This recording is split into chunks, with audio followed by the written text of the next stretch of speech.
I tell them you can't get like me, yo man, ain't shit like me. Pack strong, hit like me, you broke, can't sit by me. Gang, gang, beside me, we ride till we D.I.E. Bang, bang, don't try me, that fire always be by me.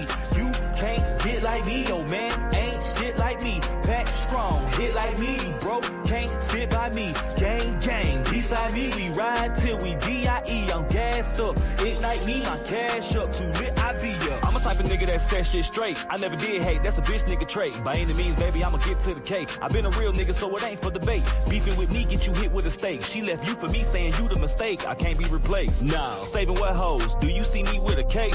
I hustle from sun up to sundown. If a hater run up, he get walked down. We be up in that stick on who talk down. Reaching for my shit, 5-5. I be putting in work, I don't clock out. Talking dirty, you niggas get mouthed out. Shout it like how I kick it like Kung Lao. Cause these niggas be chicken, compound. I ain't wanna do it, but have to. I'm the shit like I live in the bathroom. Pull up, eat it, and dip, she fast food. Girl, let me show you what this cash do. I'm going nuts like the cashews. My name in they mouth with a bad move. Not a brokey, I go with a cash move. I'ma set this shit off if I have to. Hey. Niggas ain't built like me, bionicles, but you self-made. It's ironic though, you original but you be copying. I'm about my coins, I got that sonic flow. Bruce Lee, Roy, bitch, I got the glow. Probably run a ticket up at Papa Do's. Call me Young Atomic cause I'm about to blow, nigga. Pause, no homo, no homo. You can't get like me, yo man, ain't shit like me. Pack strong, hit like me, you broke, can't sit by me. Gang, gang, beside me, we ride till we D.I.E. Bang, bang, don't try me, that fire always be by me. You can't get like me, yo man, ain't shit like me. Pack strong, hit like me, you broke, can't sit by me. Gang, gang, beside me, we ride till we D.I.E. I'm gassed up, ignite me, my cash up, too lit, I be up. You can't get like me. Pack strong, hit like me. We ride till we D.I.E. My cash up too lit, I be up. There's no problem with me. I don't need no ticket for my windows empty with the city. I keep moving. Always keep these people in your sight. I keep moving. You never know who's wrong or who's right. Worry about no problems. There's no problem with me. I don't need no ticket for my windows empty with the city. I keep moving. Always keep your eyes on the prize. I keep moving. You never know who's truly on your side. I'm a rich, old, dead white boys. You know the dead ones get stacked up. When you walk into a strip club, tossing up while hoes act up. Niggas look strange, I know strange back. You got a problem, you don't really want that. That alcohol got you thinking. You walk in, don't make me just prove that. Now I'm trying to let you make it, my nigga, just let it be. But that devil off of me, so you gon' come fuck with me. Now I'm gonna make it home and you might not let there be new scripture. If you cross the line, I can guarantee you I'll let that be hit you. I don't worry about no problems, there's no problem with me. I don't need no tinder for my windows and give me the city. I keep moving, always keep these people in your sight. I keep moving, you never know who's wrong or who's right.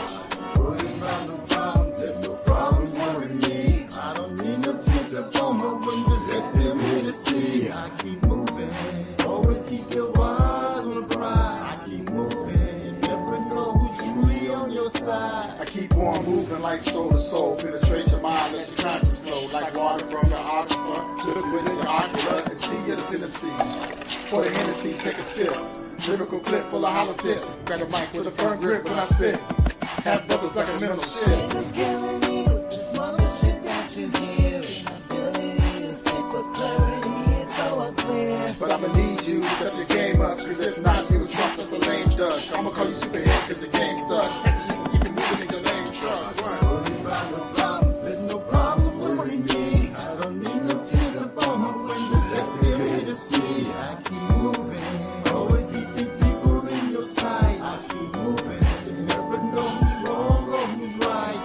Worry about no problems, there's no problem with me. I don't need no tears up on my windows that give me the city. I keep moving, always keep your eyes on the prize. I keep moving, you never know who's truly on your side. Niggas killing me with this mother shit that you hear. Ability to stick with clarity, it's so unclear. I said niggas be talking crazy, hold up, don't make them wait. I don't chase after hoes, I really maintain, okay, let's get that straight. Nah, back to the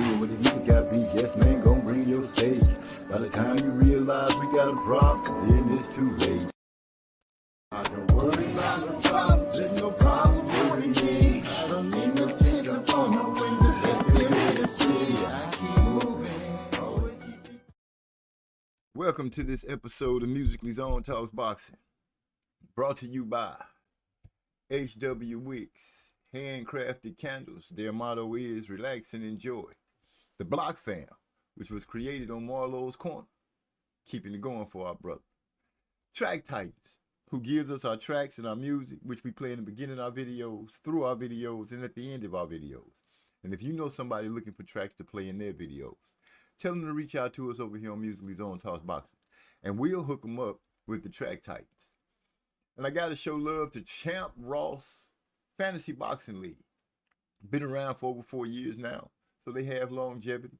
If you enjoy the chance to compete against other people, picking fights, picking if they're going to win by split decision or knockout, what round, and so forth, then you should join Champ Ross's Fantasy Boxing League, because he also gives cash prizes. His longevity is there.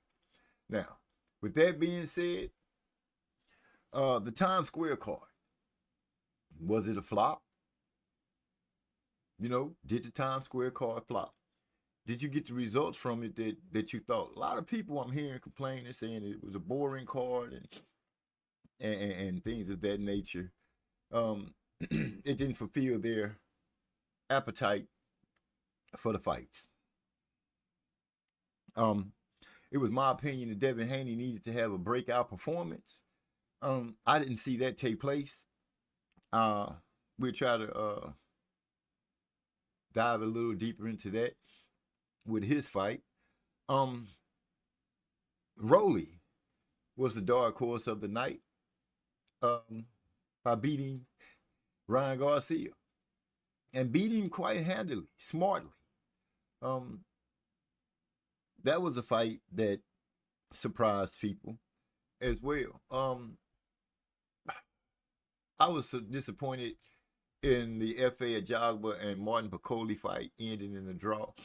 I was really pulling for Ajagba to win, but hey, it is what it is. Sometimes things just don't go the way you expect them to when it comes down to picking the fights. In a way, he got dropped in his fight. Didn't deter him. He got back up and started fighting hard and kept doing what he needed to do and pulled off the victory. But he did take some good shots. And I feel like if Cordina had been a little better timed, he probably could have really upset the apple cart when it came down to Inoue and Cordina. Another fight that just didn't seem to give people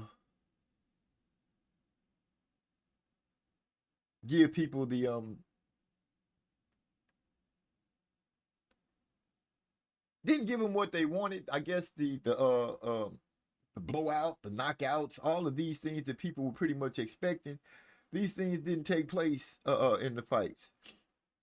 Let me see. I'm trying to get to it. Jaime Munguia, he fought a good fight. It wasn't as action packed, but he showed a big difference in the way he fights and how he took care of his business. Arnold Barboza, T.O. the takeover. He pulled it off again. And I believe it was Eric R. who had told me, like, MZ, every time we expect T.O. to lose, he ends up pulling off a win. And I, for one, did not really care if he won or not. I really wasn't looking for him to win. But it is what it is, and it does what it does. You can't be mad. Some people want to be mad at Turkey. I don't know who you could be mad at. The cards on paper, when you spoke about the cards, everybody could pretty much consider the cards seem to have the element of action and excitement for us to watch. And it didn't turn out that way. And now people are upset and throwing rocks and talking about this and that, making no sense about it at all. The Times Square card, I feel like it should have been handled a little differently. Being outside, the fight just, as far as being on the screen, it didn't give you that, it didn't give me that, this is some big time fighting going on. Yes, it was in a historic spot being in Times Square, but I don't know. To me, it lacked some of the element of the big fight. I guess the way they was coming to the ring or what have you. I really can't put my finger on it. But yeah, it just didn't give me that action. Um, Devin got out there. Might as well get straight on it. Devin got out there. This supposed to be a 147-pound fight. They fighting at a catch weight. Need to go ahead and just move on up and do what he needs to do. But all the foot movement, he moved a lot of leg movement. I mean, just got out there and left movement, right movement, lateral movement, back and forth, just circling around the ring. Really not throwing any punches. Dare I say, it almost looked like he was hesitant to engage. And when he did engage, this is gonna sound crazy. People were saying, "Oh, you could tell he was really trying to cover up and protect from the left hook." That is what people would say if they wanted to see from him. They wanted to see him if he was going to be able to prepare to cover himself for the left hook. I guess because he used so much foot movement and didn't really look like he wanted to engage, kind of took away from the fight. Now, he did land the more meaningful punches throughout the fight, but it was more like pot shot, jump in, throw some punches, and be a little nervous. He got the win. That's all I can say. He got the win, which is true. Nobody can argue the fact that he didn't get the win. What people are arguing is how he got the win. He didn't look like the Devin of old. But I don't know if y'all thought he was gonna come back and look like a juggernaut or anything like that. Because if you were expecting that, then you should be sitting in Champ Ross with me at the back of the line. Because you call it, you can expect for fighters to do certain things, but then they get out there, don't mean they're going to go out there and do what they're supposed to do and look crazy. Badu Jack looked good, solid and strong. He went out there and he fought a good fight. Not as fast as his opponent, but he showed the ring generalship. He showed that he was more seasoned and he was able to do what he needed to do and look good doing it. Look decent doing it. Let me put it like that. Brian Leon made a good showing.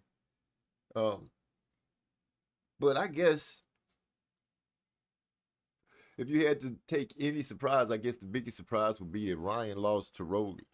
And I know people are going to ride Ryan, and the Osterreem conversation is going to crank up, and Ben and Devin probably are going to go real hard on that. They added Shane Mosley to their corner. But I really didn't see any difference or see what Devin has supposedly picked up from Shane. I didn't see I didn't really see the punching power that they were talking about. Devin had gained, or him turning the punches over any different, anything like that, because he was so much on his bicycle. He was so much on moving and circling around in the ring. It took away from that. You didn't get a chance to see these so-called skills that he's been working on. This so-called new stuff that Shane Mosley has supposedly taught him. We didn't see any of that. I'm sorry. That did not manifest in the fight for Devin. And for those that's going to say the Osterreem made a difference for Ryan, Ryan didn't look good in his fight. No, he did not look good in his fight, but I'm not going to blame it on Osterreem. I'm going to blame it on the opponent that he was facing, and that would be Rolly. Rolly, in their face-off, when they were having a conversation, Rolly looked at Ryan as seriously as he could and said, "I know you better than you know yourself."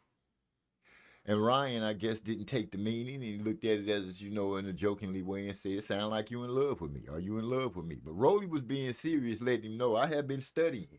I have been watching. I have been looking at your flaws, your weaknesses. What, when you think you got confidence, what will take your confidence?" I'm just paraphrasing, but the man did say he knew him better than himself. And once the fight started, it didn't take long at all for Ryan Garcia to hit the mat, to get dropped. Now, that happening was not a surprise, I don't think, to anyone. We've all seen Ryan get dropped in fights and get back up. What we're not used to seeing is Ryan getting dropped and then getting back up and not being aggressive, attentive, going in after it. When Luke Campbell dropped him, he went after Luke Campbell. You know, he kept fighting when Tank dropped him, even though he said he was drained of weight and everything like that. He got up and he still fought back. There was a difference. Rolly took away Ryan's left hook.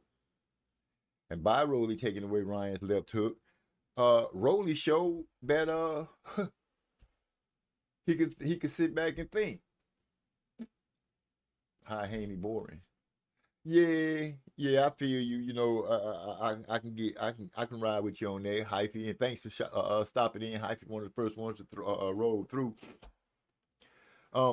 Right now, you know, that's the moniker that Devin's going to get. I don't know where he's going to go from here, because I would suspect 147 is the place to be for him to fight.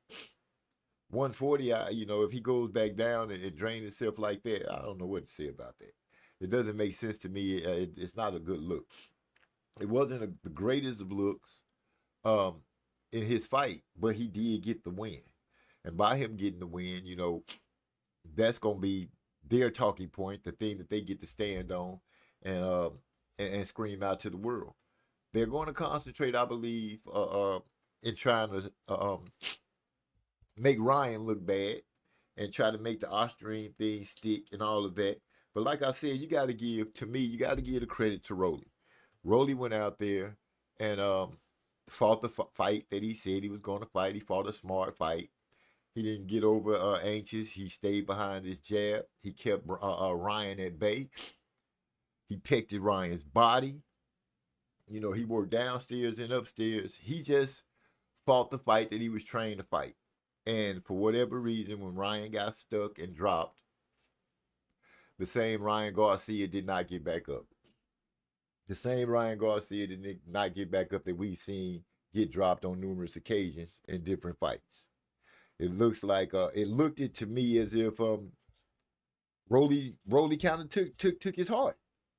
If there's any way to say it, it looks like Rolly actually went out there, stood on business and took Ryan's heart. Ryan didn't get aggressive anymore in the fight, and Rolly just cruised to a boxing victory. Yeah, you know, he cruised to a boxing victory. He outboxed Ryan. You know, people are saying, you know, Ryan cried in the car, but I'm with Rolly. I'm with Rolly on this. You know, he fighting for a world title, right? And he lost. You know, I'm sure that would affect people differently. Many people differently. It's not like it's the first time that we heard of a fighter crying. We've seen Floyd cry. We've seen Shakur cry. You know, in the Olympics. This man is fighting for a world championship, a belt, and he lost. And yeah, I can feel the emotions that would run high and the tears that would fall. But you know what you do is get up and go work and get better and fix whatever it is you think might have been a flaw. Now the question is, will Ryan be hungering for a rematch? We want to try to get another shot at getting the belt, and will he be trying to get it through Rolly? Who knows? Are you still excited to see Ryan and Devin?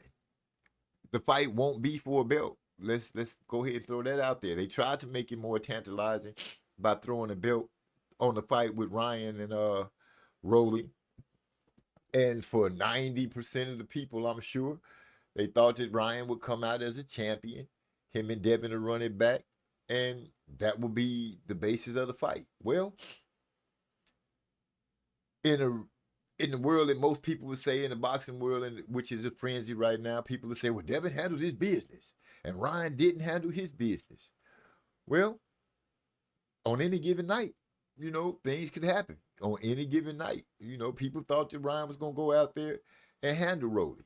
I was one of those people that did not give Rolly the full respect, to think that Rolly would go and really submerge himself into this fight and study and learn Ryan and see what he needed to do in order to pull the win. I was one of those people. I'm not ashamed to say that.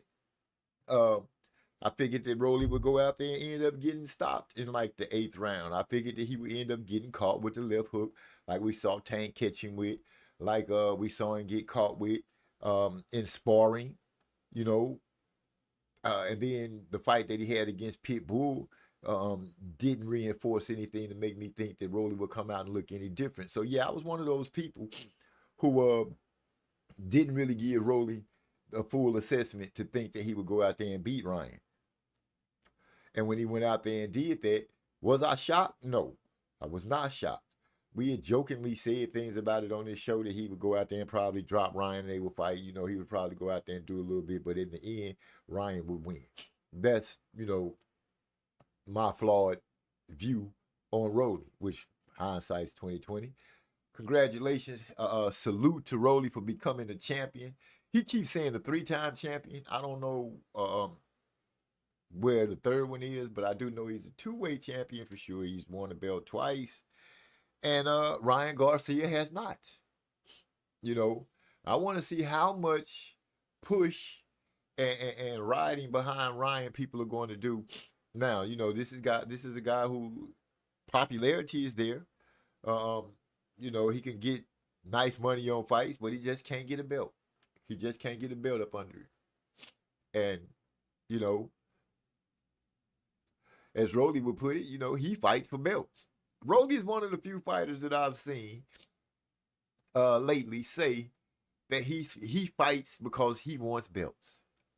You know, of course, you know, he's a prize fighter and he's going to get paid, but he say he's not really looking, the fights that he's having, he's not looking for the paycheck. He's looking for the belt. He wants to be a champion. When you hear guys say they want belts and they want to be the champion, they want people to recognize them as the champ. And this is the dream that it seems like Rolly has. He wants to be known as a champion. Where does it go from here for Rolly? Seeing that he is sitting at 147 pounds. He is a champion at 147 pounds. You got Boots Ennis that's sitting at 147 pounds. Brian Norman Jr., who is sitting at 147 pounds. And our boy from San Antonio, Mario Barrios, who is sitting at 147 pounds. How do you think Rolly is going to stand or stands in the midst of those other champions right now? We can't, it would be kind of disrespectful to be asking about Devin and what he's going to do at 147, or Ryan what he's going to do at 147, because Ryan just lost his 147 pound fight.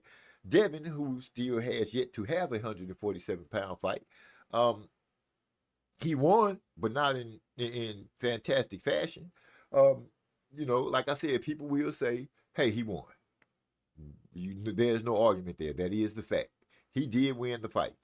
Did he win it convincingly? No. Well, he did win, and I guess convincingly to the judges he won. But did he go out there and put on a masterclass? No. Did he go out there and show us this power that he's supposed to be working on? No. Did he show us this defense or some high output offense? He showed us that he's trying to protect himself. High powered offense or high output offense? No, he did not show that. What he showed was a little bit of nervousness. And was it me or am I tripping? But was I thought I was in the Twilight Zone or something, because I could have sworn I was listening to Lampley call the fight. And I'm being a little fictitious here, but I know that was Lampley. And a thing that he kept saying, and he said it so much, he was like, "I'm not trying to be funny. I'm really not." But Devin Haney looks as if he's still drunk or having a problem from the Garcia fight. I don't know if they were trying to set it up because they thought that Devin was going to lose, and that would be the excuse. He had PTSD, and Ryan Garcia has changed him and this and that. Well, that's gone out the window because he was able to pull off the win. Ugly as it was, he was able to do it. Which leads one to wonder, what is he going to look like down the road? Can we expect to see Devin getting out there and bouncing around the whole night from now on? I'm going to say and hope not. I'm going to say I don't think so, and I'm going to hope that that's not what happens. That being the first fight back, you know, and him going out there, surviving however he did, he pulled off a win. I believe I'm hoping that as you know he comes out to the next fight, he'll start sitting down a little better and be a little more comfortable, and we'll see a different fight. Once again, I don't know how excited people are to see the rematch of Ryan versus Devin after their last performances. You know, Ryan taking the loss, Devin getting the win. Bill said that Ryan messed up the bag. I don't know. I don't know if he messed up the bag or not. You know, it seems to me. But it make you laugh or make you cry. Ryan is on the other end right now with another loss, so it's not really bad. I guess the bad thing is going to be for him is the fact that he lost to Rolly. He lost to Rolly, and when you think about it, and you think about the boxing conversations you've had, how many times have you and anybody else put Rolly at as one of the top? They didn't, they very likable character, conversation to hype a fight up. He has that quality and everything like that, but nobody's going to tell me that they actually had Rolly, sitting at the top of the list and gaining meaningful wins. I don't know how meaningful this win is over Ryan, but for Rolly, it's quite meaningful. Why? Because he got a belt out of it. I would have suspected and thought Ryan would have went out there and tried to prove to the world, tried to show to the boxing world and the Haneys that no, I whooped your son a certain way wasn't a fluke. I would have thought that he would have went out there and tried to pick up on that type of performance, but that didn't happen. That did not happen. He went out there and the performance that he picked up with, I don't know where that came from. Maybe the 8 years that passed by from that sparring video, maybe that really did play something in Ryan's head. He did say that he had thought about it, when they were in the interview. He spoke about the fact that how it kind of bothered him a little bit. Well, now you got something to compound the fact that you'll be bothered, because now not only did you seem to get handled in sparring with Rolly, but now the nightmare that was a sparring match has turned into a real life match. You got dropped in front of the boxing world in a fight with Rolly with a double left hook. The first one caught him right on the chin, picture perfect. He tried to cover up following the second one, but he was already on his way down. Timber. You know what I'm saying? Timber! He was already on his way down. I'm not going to make fun of the man. I don't have any jokes for him or anything like that. All I can say is you went out there and a better fighter beat you Friday night. A better fighter beat you Friday night. Simple as that. I did not watch the T.O. fight, but T.O. was another person that got a win. He actually looked like he was trying to fight. He actually looked like he was trying to entertain people. And I say that from seeing him on highlights, because like I said, I didn't watch the fight. But from the highlights they were able to show or pick from the fight, he did look like he was trying to entertain. Arnold, I thought Arnold was going to be the one to go out there and really give T.O. the what for. But once again, I rode that wave in Champ Ross and ended up being wrong. I don't really have a lot to say on the T.O. fight because I don't like the dude. You know what I'm saying? I just don't like the dude. His antics has turned me off from his boxing persona. So there's nothing about him that I really want to mess with at all. Nothing. Simple as that. Simple as that. So with that being said on those guys that fought Friday,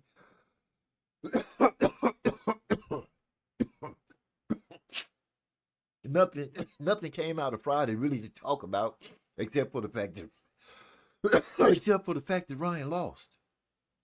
That was the biggest thing that came out of the situation on Friday's fights. Saturday rolls around. And that's when the big dog's supposed to show up and show out. Canelo Alvarez. You know, he's the man. He's supposed to be the one. He's the face of boxing. Face of boxing. And his fight was a lackluster fight as well. Skull, whom I thought would use some lateral movement and be behind his jab or what have you to try to make Canelo reset and not let Canelo be able to just punch out of because he was standing in front of him too long. Well, he made sure he didn't do that because heck, he pretty much did what Devin Haney did. Got on his bicycle and went around the ring a lot.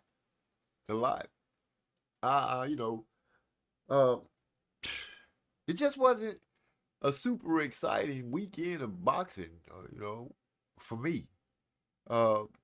In a way, shows some nice. He had a nice fight. Cordina. Like I said, if Cordina could have just had his timing a little better, that fight would have probably. I'm not gonna say that he would have won, but that fight would have probably had a different look about itself. Cause I see some punches that he was just barely missing. In a way, just happened to lean back just enough, take a half step back and be just out of range. But I can say, watching in a way in this fight,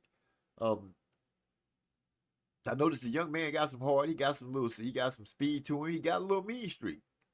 About himself.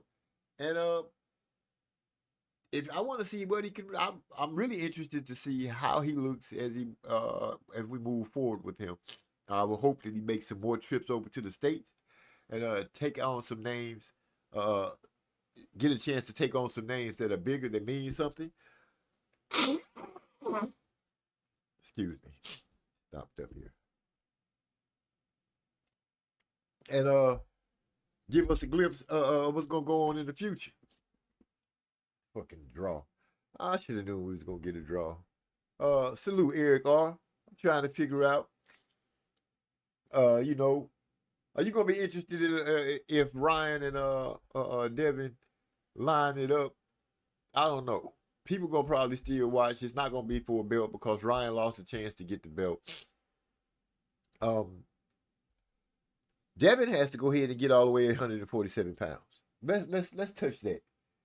Before we start talking about how he did and all this kind of stuff, can you imagine him fighting like that at 147? Champ Ross in the building. He says, "Up, MZ, Eric R. What's going on, champ?" Just sitting here going through, just touching on the simple fact that Ryan went out there and lost to Rolly. And I don't want to really make fun of Ryan.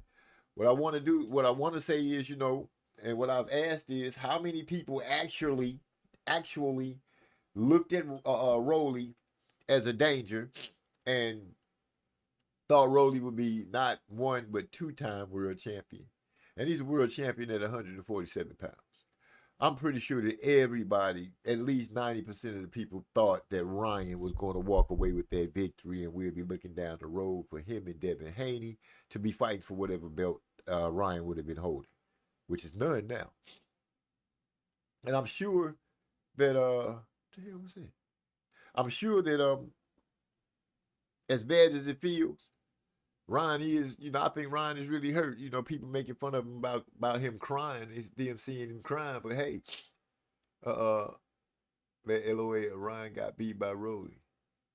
Can't can yourself elite. Well, that's a good one too, bro. All I can say is that when they had their face off and Rolly was telling him that he knows more about Ryan than Ryan knows about himself, and Ryan made the little joke about Rolly being in love with him, he should have paid attention. Can't call yourself elite after that. I feel you. But Rolly put the work in. Rolly went and studied. Rolly did what he needed to do. He took away Ryan's left hook. And he just outboxed him. You can't call like AI Meets and Music says, you can't call yourself elite after that showing. You just can't. Now, he still have bragging over Devin. But this week of boxing actually had people that run their mouth a lot, that was doing a lot of talking, saying a lot of things, proclaiming themselves to be, so certain levels in the boxing game. AI Meets and Music, you opened up a door on that one. Because Ryan was talking that talk. Devin was talking that talk. Ryan went out there and lost, and Devin won ugly. Devin won off of a tricycle or a bicycle, motorcycle, scooter, skateboard, whatever you want to call it. The boy had wheels up under his feet and just kept moving around. Champ Ross said, Ryan should just retire. That's embarrassing. Rolly still sucks. Whew. See, I didn't want to go that far. I wanted to say, hey, maybe what Rolly was telling us, maybe that did affect him a little bit, Champ. Maybe Rolly said when he was at 135, he should have been at 140. When he was at 140, he should have been at 170. He was 147. He was draining himself, and that's why he wasn't really performing like he needed to. At 147, he's not hungry. He feels better. And maybe Ryan found out that Rolly was a little better than what everybody thought. I don't know. That's King Rolly coming from Eric Carr. So Rolly then took over the King moniker, so it's King Rolly now. Well, Rolly is one of the people that's pushing for Ryan and Devin to go ahead and get their rematch. Rolly said Devin deserves his rematch. Devin deserves his rematch. I'm going to be real. People making fun of Ryan because he cried in the car. But you know what? I'm a man. And I cried too, because I did everything I said I was going to do and that I wanted to do. And now I'm a 3-time world champion again. That's what Rolly said, y'all. That's what he said in his interview. On the cool, this gonna sound crazy, but I'm happy for the dude. I'm glad he getting a chance to shine, other than sounding, out there talking crazy. The first belt that he out there with Pop, and Pop made him look bad. He got a chance to go out there and shut up one of the names. He got a scalp. People, King, nah, King, nah. You know what they say, Rolly beats talent when talent don't work hard. Wow, not Rolly beats talent when talent don't work hard. I thought that was okay, I'm gonna leave it at that. He said, I got Rolly over Devin too. This is coming from Eric Carr. Shannon Briggs said it best. It's not 3 Kings, it's 3 Stooges, straight up. Damn. Y'all coming out busting at these guys. I was trying to stand them up a little bit. That's all. I didn't hear Briggs say that one though. Salute to Napoleon Armstrong in the house. What's going on, my brother? Now, I know a lot of people are going to try to blame the reason that the fights didn't look good, it didn't go over well. They're going to blame that on Turkey and all this kind of stuff. But when we were talking about the fights and everybody else was talking about the fights, they seemed to be pretty good fights on paper. The Times Square thing, it was intriguing. It's going to be, a historical moment in a historical spot. Looking at it on TV, what I got to see of the fights, the electricity in the air wasn't there. It almost looked like a street performance in a certain way. I could be wrong, and it could be just the way I was getting it. But for me, that's what it looked like. Like, we got a chance to be privy to a big street performance in Times Square. That's what the fights looked like to me. It didn't have the electricity of combat. If I'm saying that, but y'all feel me on that. But I didn't get the combat experience. The fighters that we do were gonna go out there, went out there and performed, and they didn't perform well. Only thing Turkey did was get the names that seemed that they were going to match up right. We thought that we were going to get some electricity from the fights, and we didn't. And that's not his fault. That actually falls on the fighters, the guys that were performing. That falls on them. I would have loved to see the stuff that I would have loved to have seen Ryan come out and dispatch Rolly in 8 with a knockout. Then I would have got my pick right on Champ Ross. I would have loved to see that. But I fairly enjoy seeing Rolly dropping Ryan with a double left hook. And hold on, let me go ahead and say, what's up, bro? I know you ain't coming in here to kick it, so go and do what you gonna do. D-Lo 404. What's up, man? What's going on? So I ain't been listening, man. So I ain't up to speed on what you been talking about. I just saw the link and just hit the link. You know what I'm saying? Oh, But, okay. hey, but go ahead, man. Don't let me break it. I'm here. I ain't messing with you. I'm here. I'm here tonight. Go ahead and Okay. but go ahead and finish what you talking about, man. We'll talk. I feel you. Okay. Well, anyway, like I was saying, the fight's not turning out good is not Turkey's fault. You know, he made up what he thought would be good, entertaining fights for everybody to get a chance to stick their teeth into and come away happy. It's not his fault that Devin decided to come out there and ride around, like I said, run around the ring all night and really not engage. And when engagement took place in the ring, he looked a little nervous. You know, I ain't gonna lie, he did look leery of getting hit. People are making fun of him, saying, "Oh, you can see he was trying to cover up to protect himself from the left hook." How you gonna make fun of that when that's what you asked for him to do? When we seen him again, we wanted to see him cover up, and protect himself from the left hook. We thought Ramirez would be. I'm hoping I'm saying the guy's name right. Ramirez would be a guy to bring that out in him. I figured it would be a hard fight for Devin. I don't think it didn't turn out to be as hard as I thought because he didn't really stand and engage and try to go at it like he was supposed to. So that made that fight flop. Ryan just taking the loss to Rolly just sucked the air out of everything else for people because you know they looked for something to be really popping off in that. The only person that really did good, is Tio, and you know I don't like him. I don't like him, so I don't have a whole bunch to say about him. So I won't even beat on that. But Ryan, you know, like you said, Rolly, Ryan, and Devin all the same league. His level's name is C level performance. Put some respect on Rolly's name. That's a Hall of Famer. He said he's going to the Hall of Fame. He did say that. Rolly was in the same atmosphere as Ryan. That's no excuse. Three Stooges era. That's what I'm calling it from now on. Okay, here on out. All I can say is Rolly went out there and did what he was supposed to do. And when it comes down to it, out of Rolly and Tio, they the only two that went out there and did what they were supposed to do. Nobody suspected Rolly to get the win. Like I said, I'm going to keep saying that. I don't know one person that looked at me or had a conversation with me and said, you know what, I think Rolly going to win. I didn't hear anybody say that. Not one person. So, yeah, Rolly surprised me. Damn it, took that 8-round knockout away from Ryan, but he took that away from Ryan so fast. Ryan actually looked like he gave up. He didn't look like he was really pursuing trying to win the fight. I don't know why he would do that. But he didn't look like he was pursuing the win. At least against Tank, he got up and he tried to fight back.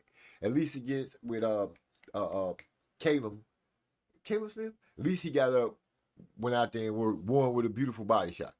You know, he got up off the ground and continued to fight. This fight, what was different? What did Rolly do? Other than Rolly could hit hard. I've heard Ryan say Rolly could hit hard. I've heard Tank say Rolly could hit hard. Could it be that Ryan got caught with that double left, felt the power for real, and decided, you know what, I'm gonna try to play it safe, start looking for the perfect shot and just never found it? I'm guessing that's what took place with them. Devin was gun shy versus a shot fighter. He could have put together a similar beatdown that he did Regis, a similar beatdown that he gave Regis, if he had a comeback fight. I get what you're saying. A Regis performance would have been a lot better than the performance that he gave, but we were all wondering what kind of Devin was going to show up after being dropped so many times, being gone for a year. We were wondering what kind of Devin was going to show up. Well, I guess we got the answer to the kind of Devin that was going to show up. I really want to see how Beal is going to spin it, and how all the people that are diehard Devin fans are going to spin it, because there's really no way, in my opinion, for you to spin it.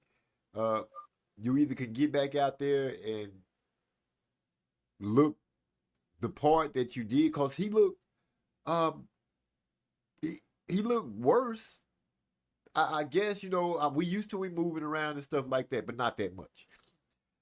We used to look and see him working off the jab, but that didn't manifest in the fight at all. Hey, Yeah. my bad, I cut you off there. No, go ahead.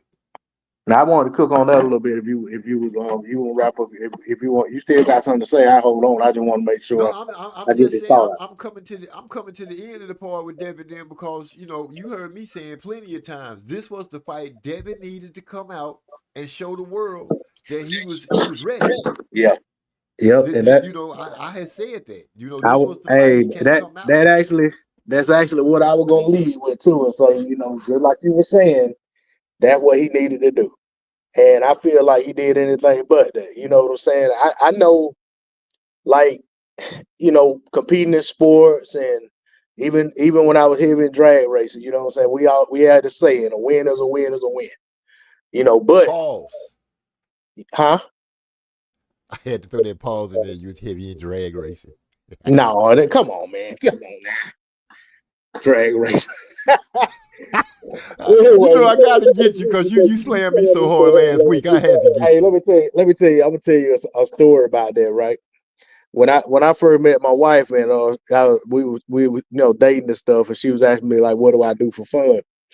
And I said, well, I told her I was really a boring person. I said, I don't really do a whole lot. I said, the most I do as far as like getting out for entertainment, I said every once in a while I go to the drag strip. And when I said drag strip, she had second thoughts about whether or not she should be talking to me.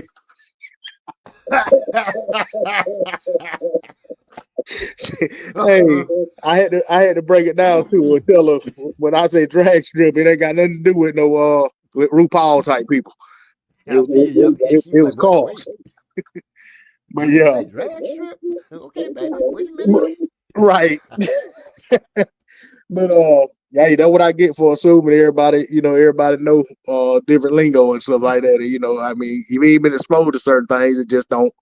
It just don't matter. If I'd have said racetrack, she'd have known, but she just wouldn't Oh use yeah, that she term. would have got that right out the Yeah, gate. she would I use got that. it. I was just Yeah, with she you. would use that terminology. And like a lot of times, we don't say racetrack because a lot of people in their mind they think about cars riding Horses. in a circle. You know what I'm saying? I thought about the horses too. Yeah. But if you think about with cars, a lot of people you say racetrack, they think about those circle tracks. So I always Right. used to clarify. No, we straight line drag race. But anyway, but yeah, like I Shout out to said, RuPaul. Laughing out loud by AI Views. yeah, and young Wade too. But anyway, Who? so like I said, that saying, a win is a win is a win, right? So it's easy to, critique somebody's performance, but at the end of the day, he did get the win. So I give him that. And that's most important, right? I mean, you can go out there and look great and lose, but if you had a Right. fight on the table that would contingent upon you getting a win, it don't matter. Like look at old boy that Inouye fought. He looked good. He looked better than expected, but he lost the fight. His timing was just off a little bit. If his timing could have been on a little better, not saying he would have won, but that fight would have had a different look to it, I think. Right. And in a way, man, he got hurt. He got dropped with second left in the round. That was just, I guess you call that bad luck. That happened, with a minute left. The outcome of the fight could have been different. But, back to Devin, I was not thrilled at all watching that fight. I understood that the man was coming off of what he was coming off of, and I understood the layoff. But to me, man, like when you see guys come off, and it's a matter of timing and stuff like Blanked that. out for a second. We missed out everything before a matter of timing. Man, hey, I'm gonna have to call. I'm getting a phone call, man. He get a phone call. That's what it is. Yeah, let me go on mute. Sorry. Yeah, go ahead and take care of that. We'll be here. But, shoot. As far as I'm saying, Devin's timing should have been on point. I just expected Devin to come out there and have a breakout night. This one should have been a show-out fight for Devin. You guys heard me say that if Devin wants to get the people off his back and get things, and so some kind of sort of normalness, he would have to come out there and fight and look good. I didn't say he had to get the knockout. I never put that much pressure on him. But what I did say is that he needed to come out there and look good and put an ass whooping on somebody. You know, touch this man from beginning to end in the fight. And I'm pretty sure, I'm guessing that a lot of people expected to see the same thing. Come out there and show us that you can bounce back from the fiasco with Ryan Garcia, and show us that you got it going on. That's how you supposed to fight, bro. Was a little out of this league versus Monster and gave it everything he had and made Monster earn everything. Dude, since we gonna jump over there, Eric, we'll jump over there to D-Lo come back. You're right. He did go out there and he fought hard. He made a good showing for himself. You know, he's one of the people that can say, hey, I dropped him and I kept fighting hard.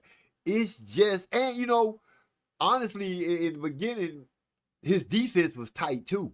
You know what I'm saying? He was sticking Monster with some good jabs. He was penetrating Monster's defense. He was splitting the guard. He was swinging around the guard. And then when Monster came back on the attack, you know, he had some pretty good defense.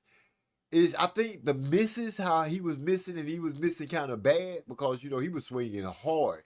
If he had just sat down, calmed down, I think he would have done a little bit better. But Monster, I don't know what his corner was saying, but they seemed to be getting some good information. Monster came out, made a couple of small adjustments, made old boy start missing by a wider margin, and then start making him pay. I knew we was getting close to the end when he caught him and made him bounce off the ropes. Dropped him that one time. I was like, yeah, if Monster is a finisher, this is over. This is over. And, you know, he went out there and did his thing. Not taking anything from Monster because there's nothing I can take from him. I could just say, hey, the dude, he does look good. I see why Hyphy is high on him and a lot of other people are high on him. But I would still like to see Monster spending time over here in the States. I would just like to see see him spend some time over here in the States. But wherever he does and however he does it, the man got to win against a pretty gritty opponent. The man went out there, like you said, Eric Carr. He was out of his league a little bit. He was out of his league. Timing just wasn't there. And he took the loss. Best man won the fight. The best man won the fight. And I'm not mad about that. What I am upset with is, I ain't gonna lie. We already know who Devin is. He's the most accomplished of his group. He always has been fragile, uncertain times, went 12 in new weight class. Weight acclimated. Didn't get caught, hurt, shook off.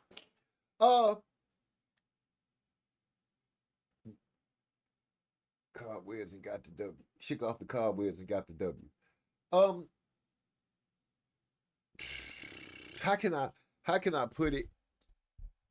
He did go out there. He did get the win. And when you look at it, you do say, you know, a win is a win. D-Lo was saying that before he left us. A win is a win is a win. To that point. Whether you win by a half a point or a million points, you still got the win. It doesn't change anything. Devin went out there. He, I guess if you look at it, you could say that he won a fight defensively. You know, he used his lateral movement, you know, head movement, ducking under shots. Every once in a while he would clinch, spinning, you know, all these things.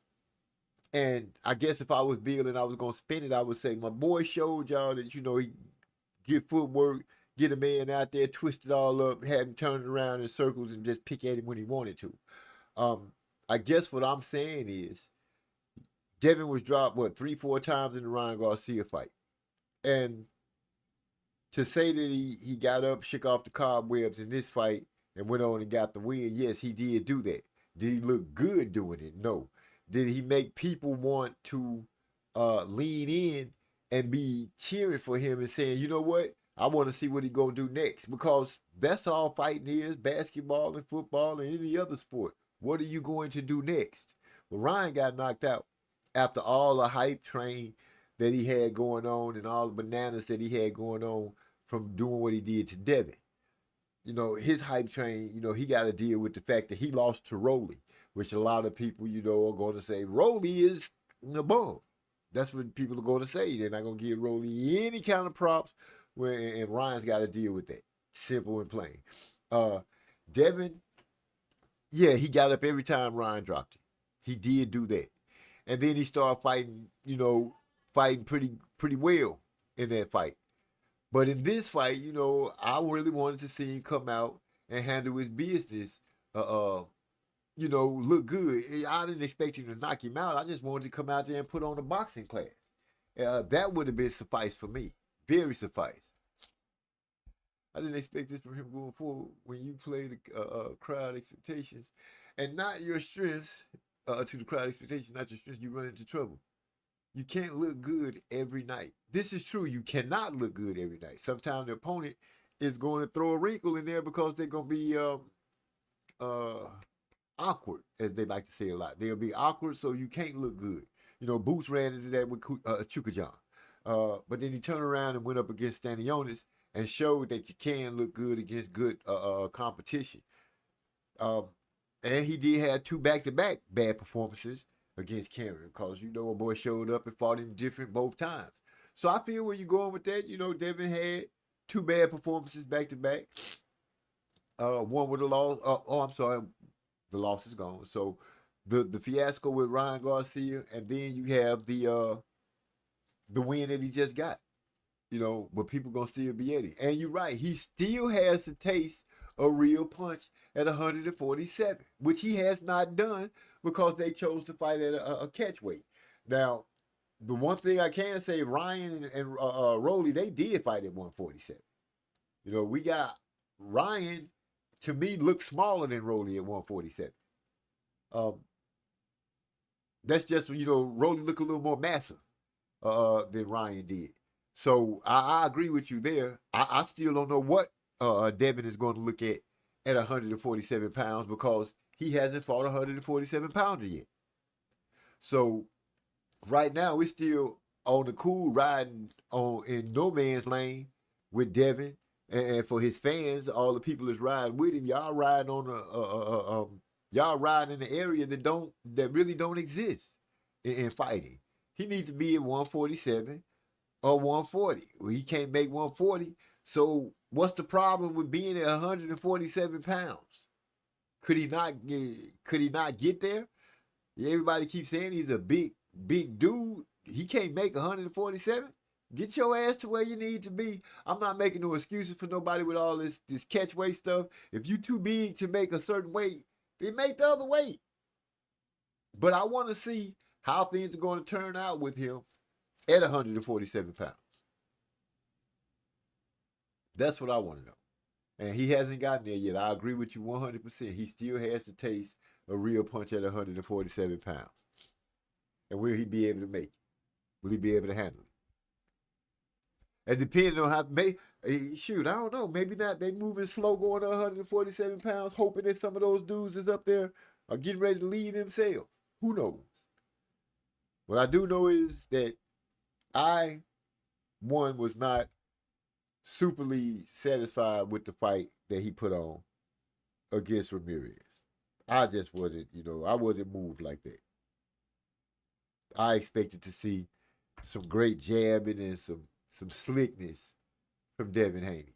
And I won't have to say slickness, just some subtle movement, using his jab, going to the body, stabbing to the body, just, making it like, hey, I'm going to touch this dude can't touch me, and I'm going to be right there making him miss. Devin, it just looked like he was uncomfortable the whole time out there, the way he was moving around and jumping around and bouncing around. What the hell? What's going on, bro? Got you up here twice. I guess this one ain't supposed to be here. What up, bro? You got it. Yeah, I'm back with you. Oh man. Yeah. What I was saying about the Devin fight, man. Sorry about that. I had a phone call. So I had to take that. And it just kept ringing. Yeah, I just, man, I'm gonna say this first. And I know you was one of them. I know disrespect to you. But I mean, as far as you was giving Jose Ramirez respect for what you done seen in him over the past. Right. You know, you were thinking he might be able to turn back the clock a little bit. Right. But it was a lot of seen people, and I ain't including you in this now, but it was a lot of people that was talking like Devin had the toughest opponent of everybody on the card, and he was in the most danger of losing. And I was like, man, I just wasn't seeing that, right? Because I looked at, if I had to place probability on who was more likely to lose in an order of greatest to least, it probably would have been Ryan, just based off of the fact that, I didn't trust Ryan coming off of a year layoff, his discipline. And then plus I felt like, Rolly had a puncher's chance because Ryan's shown susceptible chin over the years. But right. The fight that I picked to be an upset was Tio versus Barboza. I felt like that was more so rooted in what you're seeing in both guys, that of late, Barboza had the best chance to win. But I felt like when you think about what was most likely to happen out of everybody, their opponent being able to rise to the occasion, I definitely would say Barboza. But I just felt like with Ryan coming out the layoff, it made for some live action for for Rolly. Even when I talked to Trey X, I don't know if he in the chat, but when I talked to him, he was talking about the whole setup was kind of janky. This was going into it. This was before any other fights. He was saying, because we was kind of trying to make sure we got right on the start time because it was kind of a weird start time. Right. But he was saying, with people coming off a layoff and all of that, that he was like, man, it's just a difficult week for picking fights, first and foremost. And that, he wouldn't have been surprised to see some upsets. And I'll be honest, man, like I took a shot at Devin getting stopped just off of I actually, I don't ever dream about boxing like that, but I had dreamed that he had got knocked out. So shoot, I got up and went on both out and put a few dollars on the knockout because it was like plus 500 or something, and I just threw away my money because old boy didn't come to fight. You know what I'm saying? Right. If he came to fight, he came expecting a fight that didn't happen.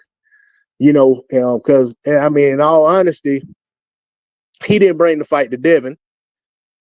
And at the same time, Devin took what he gave him. He gave him the opportunity to just bounce on the outside. I mean, fight on the outside, box on the outside, and retreat whenever he got in danger. Because Jose didn't show the ability to cut the ring off at all. And then, he didn't show. Yeah, just follow him around for the most part. A couple times he cut it off, but for the most part, just following him around. It was almost like he was content with letting the fight play out the way it was going. No matter what the trainer said to him, he was content just letting it play out the way it was playing out. Devin would step to him and you probably cover some of this, step to him and put a couple shots on him. But Devin seemed so afraid of what was coming back. That he hurried up and got the hell out the way.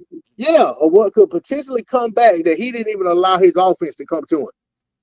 It was like a glorified sparring session, a glorified one-sided sparring session is what it looked like. And I felt like watching it, man, I felt like every time Devin did get hit, he clinched. I ain't even gonna say clinched. I'm gonna say he hugged. You know what I'm saying? He kind of looked like AJ did when AJ came back and fought Andy Ruiz the second time. Yeah. Kind of hesitant a little bit. When he got hit, he was like expecting something to hurt him. Right. That's the way he was, man. And he would grab him, hold on, reset. You know what I'm saying? I mean, if he was fighting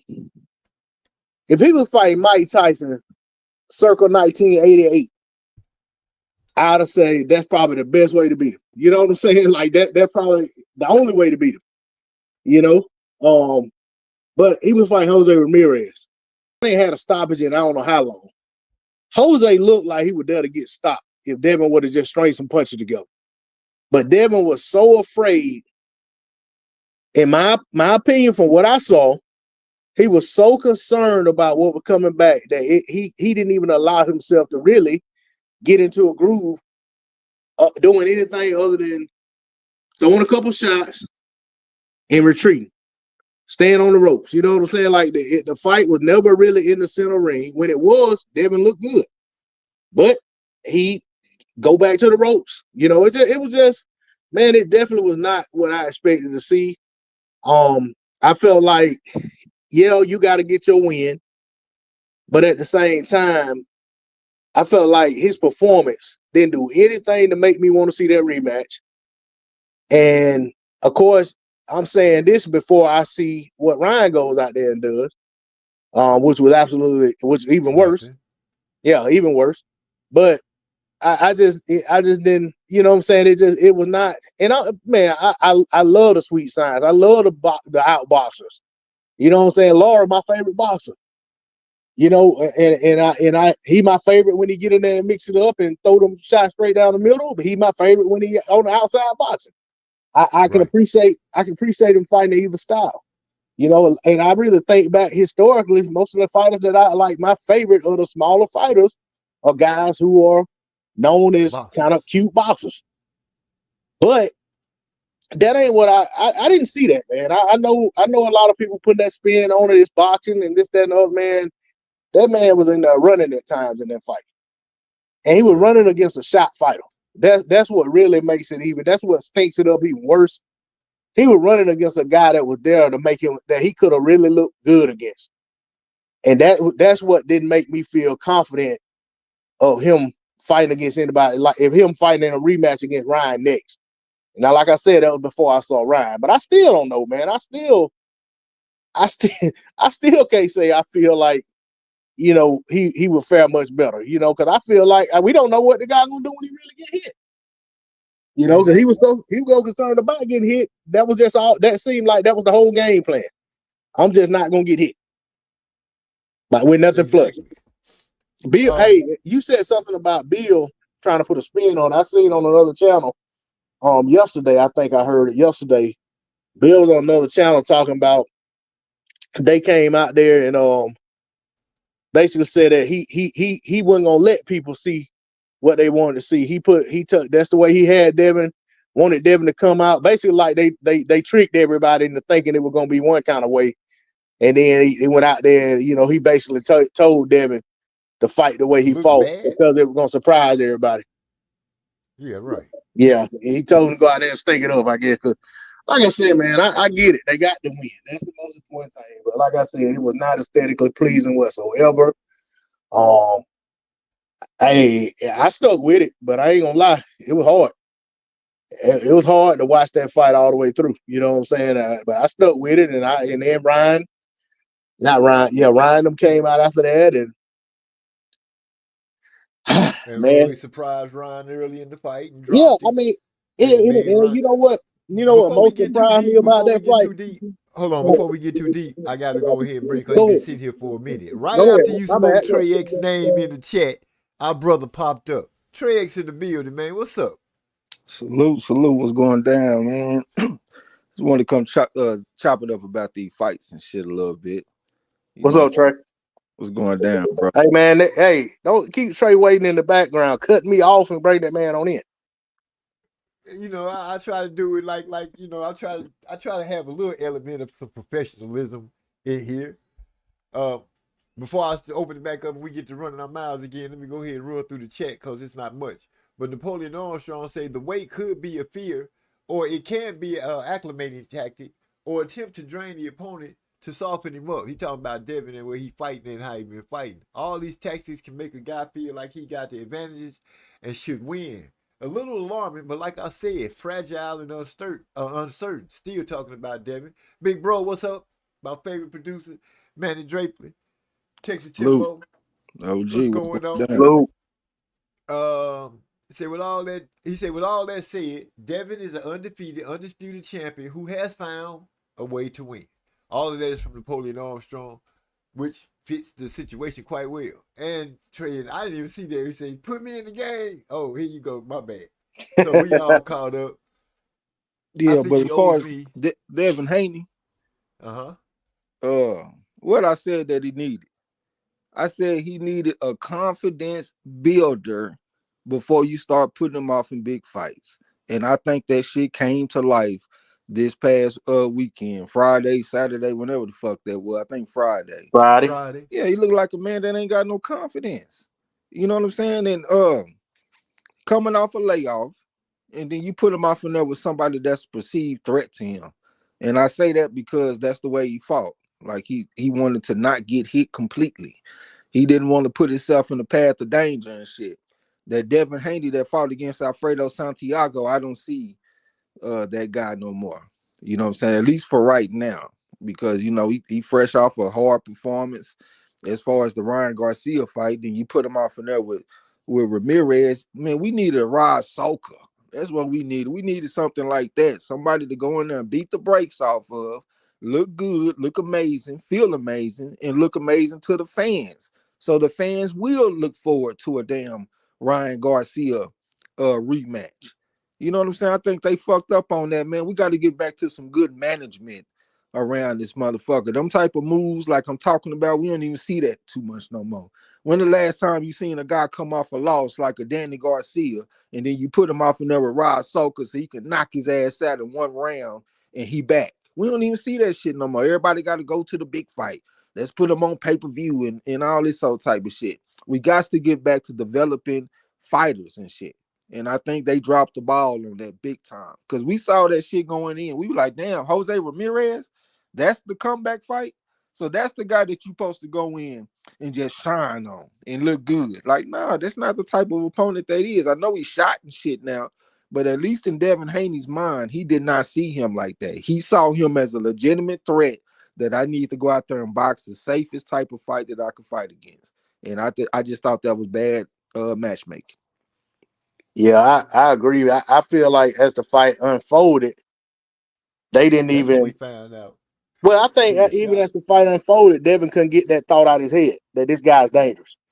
You know what I'm saying? We saw a shot fighter going in for the most part, but apparently Devin and I know his legions of fans, they didn't see it that way, or at least they weren't saying it that way. And Devin didn't fight that way, but when he, like I said, even when he was getting off and it looked like Jose was there for the taking, Devin didn't have the confidence to even put string punches together to actually go ahead and try to see if he can, you know, really pull away, drop the man, you know, throw enough punches. He probably could have put enough punches together to make the ref stop the fight, you know, even if he didn't drop him, you know, because Jose wouldn't really return no fire for the most part, but you know, it went the way it went. My thing is, I felt like, you know, what I don't really understand why Devin didn't have a fight in between that, you know, from basically all, just because Ryan was suspended, it like Devin put himself on suspension. And I feel like he should have been fighting. I felt like he should have took the Sandor Martin fight when it was there and it offered to him. But I feel like that also tells the underlying story of why we get these type fights. Guys not to want to take these soft touches, man. These guys want too much money. They don't want to take fights that's not gonna pay a certain amount of money. I'll even, you know, touch on the Errol Spence situation.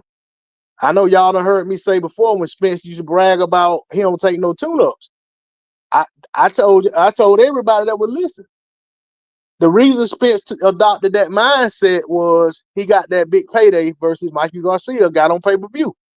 That man didn't want to go backwards from that. So everything after that had to be a big fight, because if you're doing a job and you could come to work one week and they paying you double or triple what you've been making, and then they say, well, the only way they're going to keep paying you that if you keep doing a certain aspect of the job, you don't want to go back to making a third of what you've been making recently. So I think that's what happened to a lot of these fighters. They get a taste of a certain level of pay and they start turning down fights. And they, you know, like, no, that ain't good enough. I don't want to go through a training camp for that kind of money. And just we saw Devin basically say that with the Sandor Martin fight when it wasn't enough what's the word? Interest in the fight. When it wasn't enough interest in the fight, so all the promoters that he expected to bid on the fight didn't bid on it, and the bids came in low, he just opted not to fight at all and not to get a payday. Yeah, but in my opinion, though, that ain't the fight that you want to come back against either. Sandor Martin, who looks good against him? You coming off a loss where you got knocked all around the ring, got dropped 3 times, and then you go to tall southpaw, hard to look good against Sandor Martin that arguably beat everybody he fight. I, That's a bad matchup too. I mean, I think that could be true, but he wanted to fight. He just didn't want it for the money. Well, still, I think strong management and matchmaking should take over. And this is what you need to be in the ring against. If it was me in that position, we ain't even talking about no Sandor Martin. Fuck no. Fresh off your first loss, you almost got stopped. Well, I that would was put you in that there was to with keep his belt though, Trey. That was the reason it fuck even. the belt. Yeah, Man, I'm just we need saying to that was get the your reason. mental on point, is what I'm talking about. Right, I got you. I don't want to skip over that. Like, nigga, let's get your mental on point so we not seeing what we saw this past Friday. Right. If we gonna skip over that, that's what we gonna get. And now you done had one of your worst performances of your career, even though you done got a wide victory and shit. Everybody talking down on you. What is your shit gonna be looking like going into the next fight? Are you gonna have you got your confidence back? Are you back now? Do you have your feet back up under you? I can't say that fight gave him that. I wanted him to get the fight where he can go out there and feel like a bad motherfucker again. Like he did after he fought down there in Australia. Right. Yeah, all that. You know what I'm saying? I Emperor. want to feel like you the man again, man. Let's get your confidence to reflect this record that you done went to court and fought and got back. You're undefeated, but I want you feeling like an undefeated man. I don't want you feeling tainted and shit moving forward. And I just don't think of Sandor Martin, tall, southpaw, slick, tricky guy. I don't think that's gonna give him that. I wanted him to go out there and beat the brakes off somebody. Hey, man, they do it how they want to do it. They also need to get their coaching under control. I'm tired of seeing all the new faces and shit all the time. We working with this fighter, with this guy for this fight. Now we got Shane Mosley coming in for this fight. And fuck all of that, man. Let's get some consistent training going on with this man. And let's do things the right way, man. It seems like they got a career that's out of the ordinary. You started out 17 or whatever, fighting in Mexico and shit. Then you make your way to where you're fighting for undisputed and all of that. We ain't got solid training. Your dad trains sometimes. Sometimes you train with Yoel Judah. All of this shit. Like, it's all some unorthodox looking shit. Let's rein this shit back in and make it look normal. Like what you expect to see. And let's see how that work out. You know what I'm saying? Yeah, I think I think even with these guys change trainers, I think they need to at least stick with one. You know what I'm saying? Even if just like Ryan, for instance, okay, it didn't work out with Canelo's team. Then he went over there with Goosen, and then he didn't stay with Goosen. Went to Derrick James. And then he was ready to leave Derrick James again. The only reason he came back to Derrick James is because Canelo trainer was busy. Yeah, he had a scheduling conflict. So he went back to Derrick James. And it's like when I see that, man, I think that speaks to a lack of confidence in the fighter themselves. You know, when you all over the place with trainers, it's like you searching for something in yourself and you hoping this trainer can find it for you, help you find it. And I feel like more times than not, they stay in that place of, constantly changing trainers, like Paulie Malignaggi always was changing trainers. Once he got to a certain point in his career, like he couldn't accept the loss, it got to be the trainer, and stuff like that, man. So I don't know, but I think with Devin, I think part of the problem is that he's accomplished what he's accomplished, and I get it. Not everybody does it, but I think they do have an inflated sense of self-worth. But I also think a lot of it comes from Bill. I think Bill thinks as a trainer that he's a much better trainer than what he really is, and won't get out the way. And I think that's what really needs to take place. I think he needs to focus on managing, if that's what his role is going to be. And if he want to be, an assistant trainer, be that, but get a trainer and stick with it. I thought when he had Floyd Senior as his trainer, I thought he looked pretty good. I ain't gonna say pretty good. I thought he looked damn good.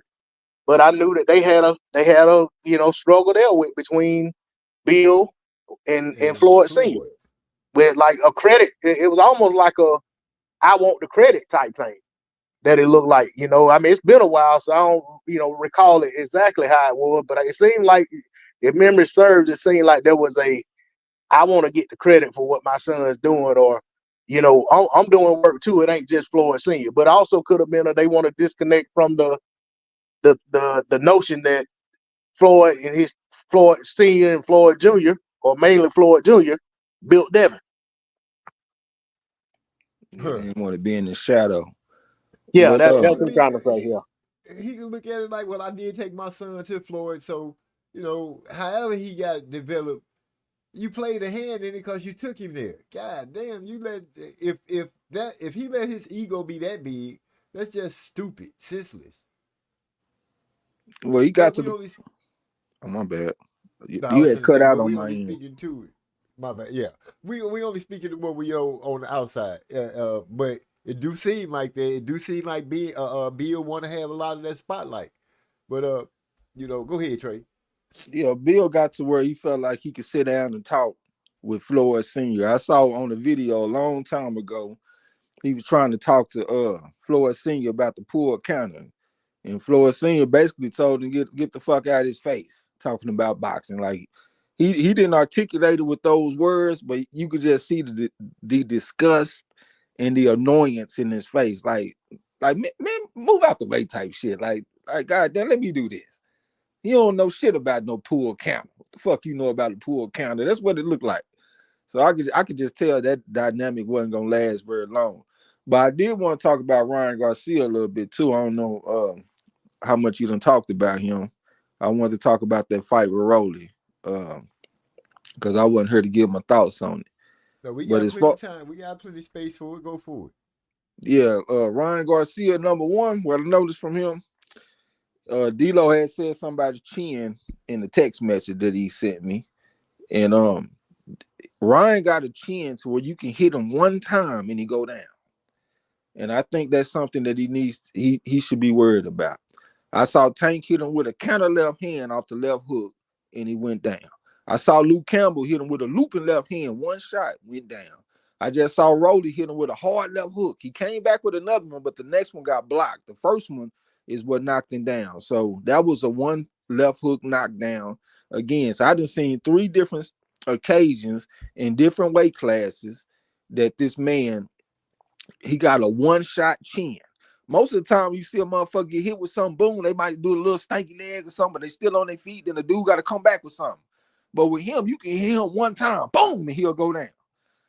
Maybe that's good because it helps you recuperate. You ain't taking a whole bunch of punishment. You can go down, get back up, and get yourself together. But as far as winning fights, if all it takes is for one shot for you to lose 2 points, one shot shouldn't equal 2 points. And you can hit that motherfucker with one shot, boom, and he gonna go down. And he moved up in weight, so he should have more punch resistance as he goes up in weight. But that's not what I'm seeing. I thought D-Lo had a good point when we was texting because he made a point about Rolly looking filled out at the weight class and shit. And I thought that was a good point. He looked strong as a motherfucker. I think he compared him to Victor Ortiz when he fought Mayweather. He just looked like a tank in the back. Not Tank Davis, but like a tank on the battlefield. Just looked strong as a motherfucker. So that did look. That was very noticeable to me. You know what I'm saying? But I feel stupid about that fight because we done seen in the past, man, when it's sparring wars and rumors of sparring wars, pay attention to that shit. If you hear that Joe Joyce been whooping Daniel Dubois in sparring and they got Daniel Dubois as the big favorite, you better put you some money on Joyce. If you hear Daniel Dubois been whooping Anthony Joshua in sparring and they got Anthony Joshua as the favorite, you need to put you some money on Daniel Dubois. In this situation, we saw Rolly was whooping on Ryan in sparring, and they got Ryan as the big favorite. We should have gave that man a chance and put some money on Rolly Romero. They asked him before the fight. They said, "Man, what advantage you think he got?" He said, "I know him." So that's speaking to that familiarity variable that we talk about. That's one of the worst things that you can encounter when you picking fights and betting on fights, when they got that familiarity. That's why I don't like rematches. But Rolly knew this guy, and he looked like he knew the motherfucker. You know what I'm saying? In the past, I've seen Ryan in fights like when he fought against Oscar Duarte Jurado. And that's the fight where he was turning his back a lot. He was trying to shoulder roll. And I saw right then, like, if you step to Ryan with some real power and some punch work rate, and you upstairs and downstairs with it, you can really get him out his element. That's when he was turning his back and all that kind of shit. And Rolly is really not that dissimilar to Jurado, because he's very strong. He's right there in front of you, and he can put that pressure on you a little bit when he wants to. You know what I'm saying? Got to give Rolly some credit, because this is one thing that I talked about before. Like, Ryan was 215-15, multiple time national champion, bona fide 3.5. Going against a man that was 28-10, ain't really got a lot of shit. Them type of fighters got a lot of room to grow on. Ryan, he pretty much is who he is. He don't really have a lot of room to grow. But Rolly, he can get his ass whooped and grow and get better and learn shit and all that. And I think that's what we seeing. And I gave him some credit in like his last fight. It might have been the fight before last, one of them, where he looked significantly better to me. He fought against that guy that got knocked out by the kid at 135, Abdullah Mason. I can't remember the name of the opponent. It was a Mexican. He was a 2.5 on the scale. He went the distance with Rolly, but he got knocked out by Abdullah Mason. In that fight, I thought Rolly looked better. And I think I saw a continuation of that in his last fight. I know D'Lo just said that Ryan Garcia, you need to settle down on the trainer. But I'm gonna be honest, I'm not liking Derrick James for him. I never have, really. When I see him on the mitts and shit, Ryan never looked comfortable to me. It looked like he learning a foreign language or something. Like he not even learning like some Spanish or something. It looked like he learning some Hebrew or something, just some straight up foreign type shit to him. You know what I'm saying? One thing we always gave Derrick James credit for was his fighter, Earl Spence. He was real good with the fundamentals. But that's not Ryan Garcia. Ryan Garcia is not a fundamental type of guy. You know what I'm saying? He got some special effects, and you got to help him unlock that shit. It's kind of like Deontay Wilder with the coach he had, old school. I can't think of his name, Mark Breland. Oh, Wilder was a 1-2 type of guy, mainly with the two. And Breland was able to help him land that punch. It might take a few rounds, 8 rounds of inactivity or something, but I'm gonna help you find a way to land that punch. Instead of Derrick James taking that approach with Ryan, where, okay, we know what you got. You got a monstrous left hook, one of the best in boxing. I'm gonna help you set that shit up. But instead, he trying to make him this fundamental type of fighter and shit, and that's not who the man is. So I just don't think that's a good fit for Ryan. I think he needs to move around. And to be honest, I think Derrick James' stock is dropped a lot for me because you're not able to adapt to different styles. One reason that I gave Robert Garcia so much credit, because he got different fighters with different styles, and he's able to accommodate all of them. Derrick James trying to put you in his box and make you be what he think you should be instead of making you the best version of who you are.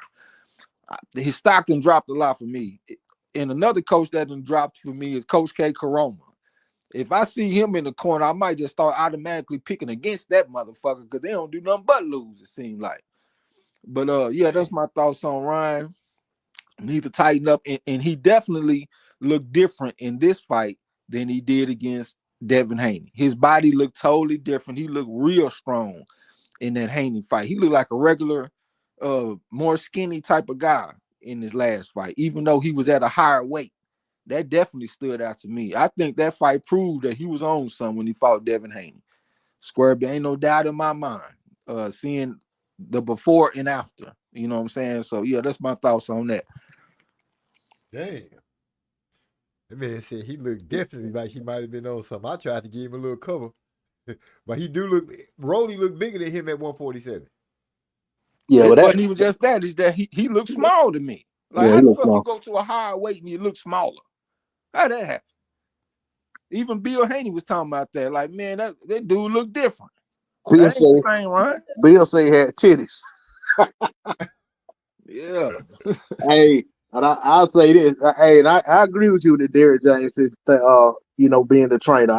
I'm just saying he need to settle with a trainer. I ain't saying Derrick James.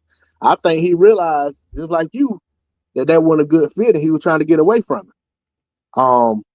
And probably for the weekend, he probably didn't have. I mean, you think about Robert Garcia. He wouldn't have been available to train him. I mean, maybe he'd have dropped. I don't think Robert Garcia that type of trainer that would tell Ramirez, you got to work with my assistant. I'm gonna work with Ryan. I just think he didn't have many options, so he came back to Derrick James. So I don't expect him to be with Derrick James in the next fight. But at the same time, he might still run into these scheduling conflicts when all these guys that are superstars or stars training with the same trainer. You're gonna run into some issues. Even with Derrick James when he was hot, Jamel and Spence had a couple times when they had conflicts. And what's my man name? The Cuban. He might not even be Cuban. I don't think he's Cuban. I think he's Dominican or something. Y'all know the guy that was training Jamel Charlo, the one I used to say was really his head trainer. Joan Gonzalez. So he was had to take Guzman or something like that. Joan Guzman, thank you. Yeah, looked like his name looked like Joan Guzman. He was having to take over for Jamel because of scheduling conflict with Spence and Derrick James. So I don't know where Ryan's gonna settle at. I definitely don't think he'll go back to Goosen. But I just think he need to find. I mean, I actually just thinking, and I know it's the same situation that probably happened one day. But when you talk about somebody just letting him kind of be who he is and working with him, I know he ain't really a notable trainer other than working with his son and a couple other fighters. But I wonder if Bozy might not be a good trainer for Ryan. Yeah, his son got special effects. It might be a good environment for him too. Go down there and train with the Philly fighters down there and let some of that rub off on you. But at the same time, he might just be a flawed fighter though, man, because he 5'10", right? And he only got a 70-inch reach. So it ain't like he got that big boy reach that them top fighters be having. His reach and his height are at a 1-to-1 ratio. He's 70 inches tall and he got a 70-inch reach. You see what I'm saying? That's nothing special. He fights standing straight up. And that's one thing that made him. Yeah, that's one thing that made it so easy for Rolly. You standing straight up, giving up all that surface area.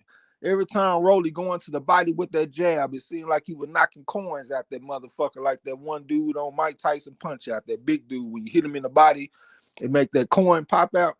Maybe I'm tripping. That sounds like that's some real shit though off the video game. Maybe I'm tripping. I think it did make that noise. I think that was at least it made the noise like King Hippo. King Hippo. Yeah. At least made the noise like you playing Mario or something. You done got one of them coins. But he's standing straight up and shit, giving up all this surface area. And that just gave Rolly a comfort zone. And then at the same time, when Rolly didn't know what to do, he could always stab him to the body and then throw that looping right hand right to the body and then roll under. It just gave him a comfort zone. Like it was never a time where I felt like Rolly didn't look comfortable. And that was one of the clear examples of styles making fights. You know what I'm saying? So yeah, you need to get that shit together. If you're gonna stand straight up, you need to be able to at least box on the outside, preferably, if you're gonna stand up like that, you know what I'm saying? But if you're gonna be right there in the mid-range or right there in front of guys and shit, you need to find a way to make yourself a smaller target. I mean, that is part of boxing. Reducing the opportunities for your opponent. And the way you standing straight up, bro, we got everything. Luke Campbell can hit you with the looping left hand, bow, and drop you.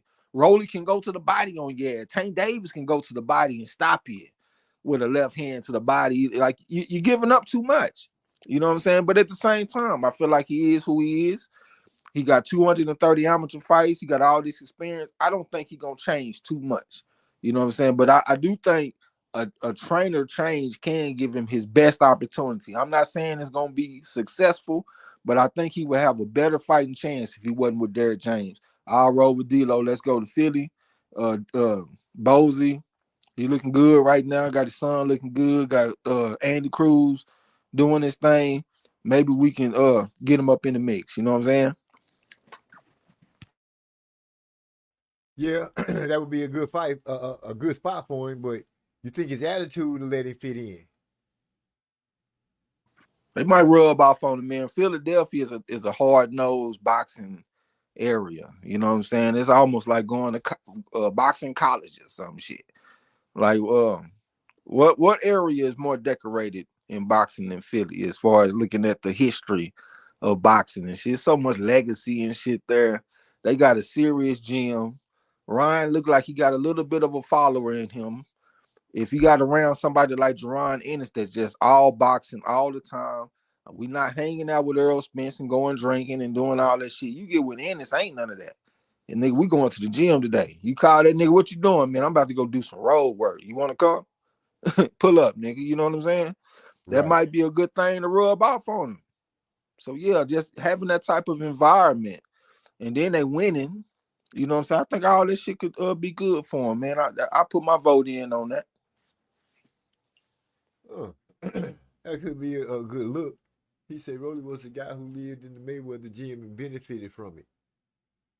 Speaking about Rolly, that's Eric R. Yeah, he did seem like he picked up while he was in the Mayweather gym. Yeah, but it might just be this guy though. You know, like he done got some gift decisions like that old man Barossa.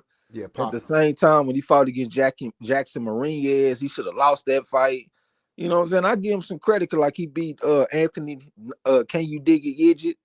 That's an Olympic silver medalist and stuff. He went out there and stopped him. He just got this win. So for a guy that was like a 0.5 or on the scale and shit, I give him some credit.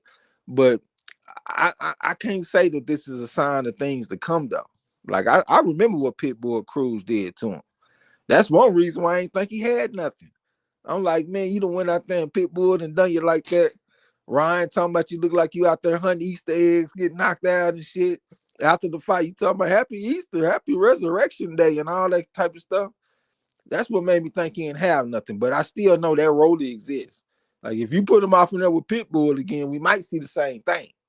You know what I'm saying? So in his defense, he did say at 140, he was at the weight classes too long. And both times when he fought Tank and Pitbull, he was malnutrition and slow.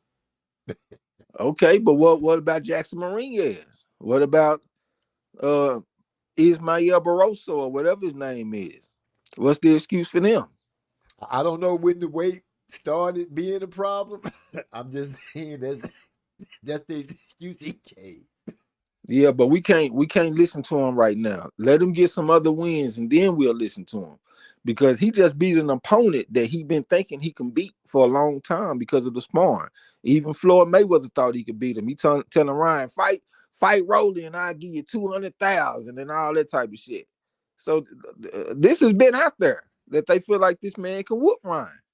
You know what I'm saying? So let's see him fight somebody else at 147. Put him off in there with Conor Benn or something. Oh, damn, you said Conor Benn. Okay. I mean, he 147. He ranked number 3 on BoxRec last time I checked at 147. Well, he got to go back down, don't he? Got to lose some weight.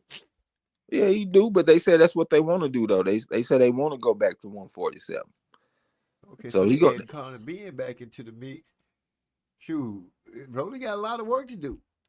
But also in this conversation, it did kind of sound like he was saying, as far as him and what he wants to do, he pretty much accomplished. He 3-time world champ. At least that's what he say. 3-division world champ. He did something that he didn't think he was gonna do. All his words came true. He pretty much sitting. I think he pretty much sitting pretty. So the decision of if he push hard going forward or not, it's gonna be a tricky one. Cause I'm going by the stuff he said, his emotionally outbreaks and stuff like that. Him talking about he cried. Don't make fun of Ryan because Ryan cried. But Rolly is the only one that I heard talking about he want to fight for belts too. He's one of the only champions with boots.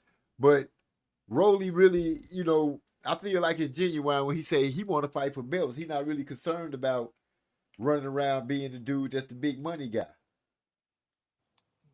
I mean, you already got your ass knocked the fuck out twice. I mean, it's kind of hard to hold yourself in that regard. And you blessed to be able to fight for belts.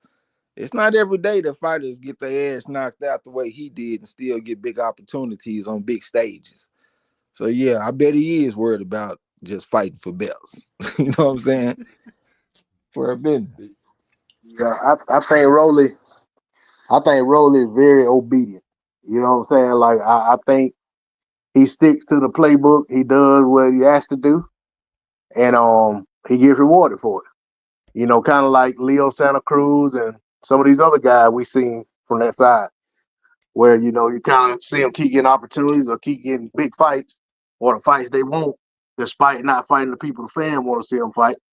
So I think Rolly kind of on that program where as long as he doing what he's asked to do, we gonna keep seeing Rolly get opportunities. So you know, I think with this one, he made the best of it. You know, so it's kind of like we might have said he probably didn't deserve to be there, but hey, when he got an opportunity, he capitalized. So I'm eager to see what's next. I'd love to see the Conor Benn fight. Between him and Conor Benn. I don't know if that's a fight that they would be interested in making, but I like to see it. I think it'll be a treat. And it's kind of I mean it's for me it's hard to just pick a winner off the top. You know, Conor Benn and Rolly? Yeah, especially with Conor coming back down from 60. Yeah. Yeah, it'll be hard for me to just give it to him and say, yeah, he gonna beat Rolly. And I mean Conor, before the Eubank fight, Conor Benn ain't looked like much of nothing, since he came off suspension himself. So training too hard.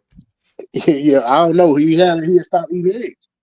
So it was, he kind of looked like a different dude. But he looked great to me. I mean, I know he lost, but I thought he looked very good in that Eubank fight. I mean, they put on a good performance. But I do worry about guys coming back down, from especially in the very next fight, coming down from 60 to 47. I don't know what the plans are, whether they're gonna make a catch weight type deal or they gonna go all the way back down. Eddie talking about getting him in a title fight, but I think the only title fight he really was talking about was Barrios. That don't look like that's gonna be there, so we'll see what he does next. But I don't know. But as far as Conor Benn though, I think the inactivity played a lot and how he was looking. I always thought he had some talent. I know he ain't got the pedigree and shit, but I just thought he had some natural talent. The way he get his punches off, I done heard his pops praise him for that too. He like, man, he got his punches more fluent than mine. Hell, I couldn't even get him off like that. So I always had respect for that. But if you're coming off a long layoff and then they put him off in there with that guy he fought, I can't remember his name, but he was 2 on the scale. He was like a regional champion over here in the United States, and he was a pretty tough guy. Like he ain't the type of guy that you hit 2 or 3 times and he goes somewhere. Like he the type of dude you hit 2, 3 times, he gonna come back with something of his own and step to you a little bit. So I didn't hold that against him too tough. I know a lot of people expected him to knock him out, but I didn't see a knockout. That guy that he fought is very tough. You know what I'm saying? So I give him a break, man. If he go out from there and be more active, I think he could look good. Yeah, I think like you got a point. Okay, you got the layoff, but then also you got the stigma that you're a steroid user hanging over your head, and then at the same time you can't fight in your home country because at that time I think he was fighting over here because they wouldn't license him over there. So it was a lot going on at that time. So all of that do have to be put into consideration when you look at how he looked in those fights. And then he come back and fight Eubank, and he back on British soil. They in a big, huge fight. Probably sold out arena. He rose to the occasion. So there's a lot could have been going on with him at that time. That kind of, he kind of was in his own head. And Ryan might have even suffered from that a little bit too. But I do think with Ryan, we got more of more evidence to support that. Ryan may just, like you said, be a limited fighter or a flawed fighter. And then definitely with the chin situation, like you said, he'd have been knocked down.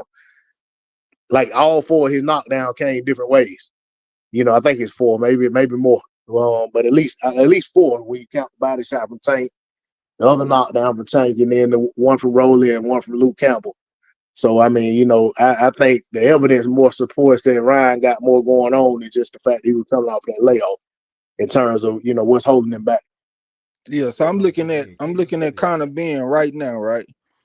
So Conor Ben, he was pretty active for the most part going up to 2021. Like he only had one fight in 2020.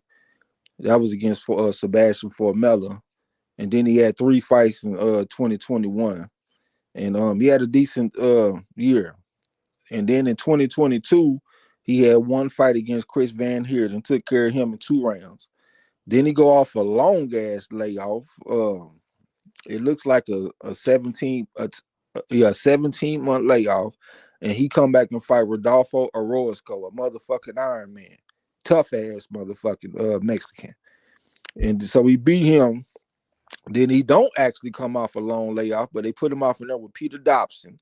That's the 2 that I was talking about. He ain't nobody's punk, and he go the distance with him, go 12 rounds, and then he come off a 14-month layoff, and he fight against Chris Eubank Jr. You know what I'm saying? So I just think he need a chance to be able to be active, and we'll see the best of Conor Ben. But yeah, I'm still was impressed with the performance he had against Chris Eubank. It definitely made me more optimistic in watching him fight moving forward for sure, especially at 147. Yeah, well, he got my eyes on him when he fought that Chris Eubank fight for sure. Rod X said Detroit, maybe New York City, but Philly is a boxing city. And welcome to the show, Rod X. I just say what's up to you. What's up? Oh yeah, Detroit is definitely where the cream of the crop tend to come from.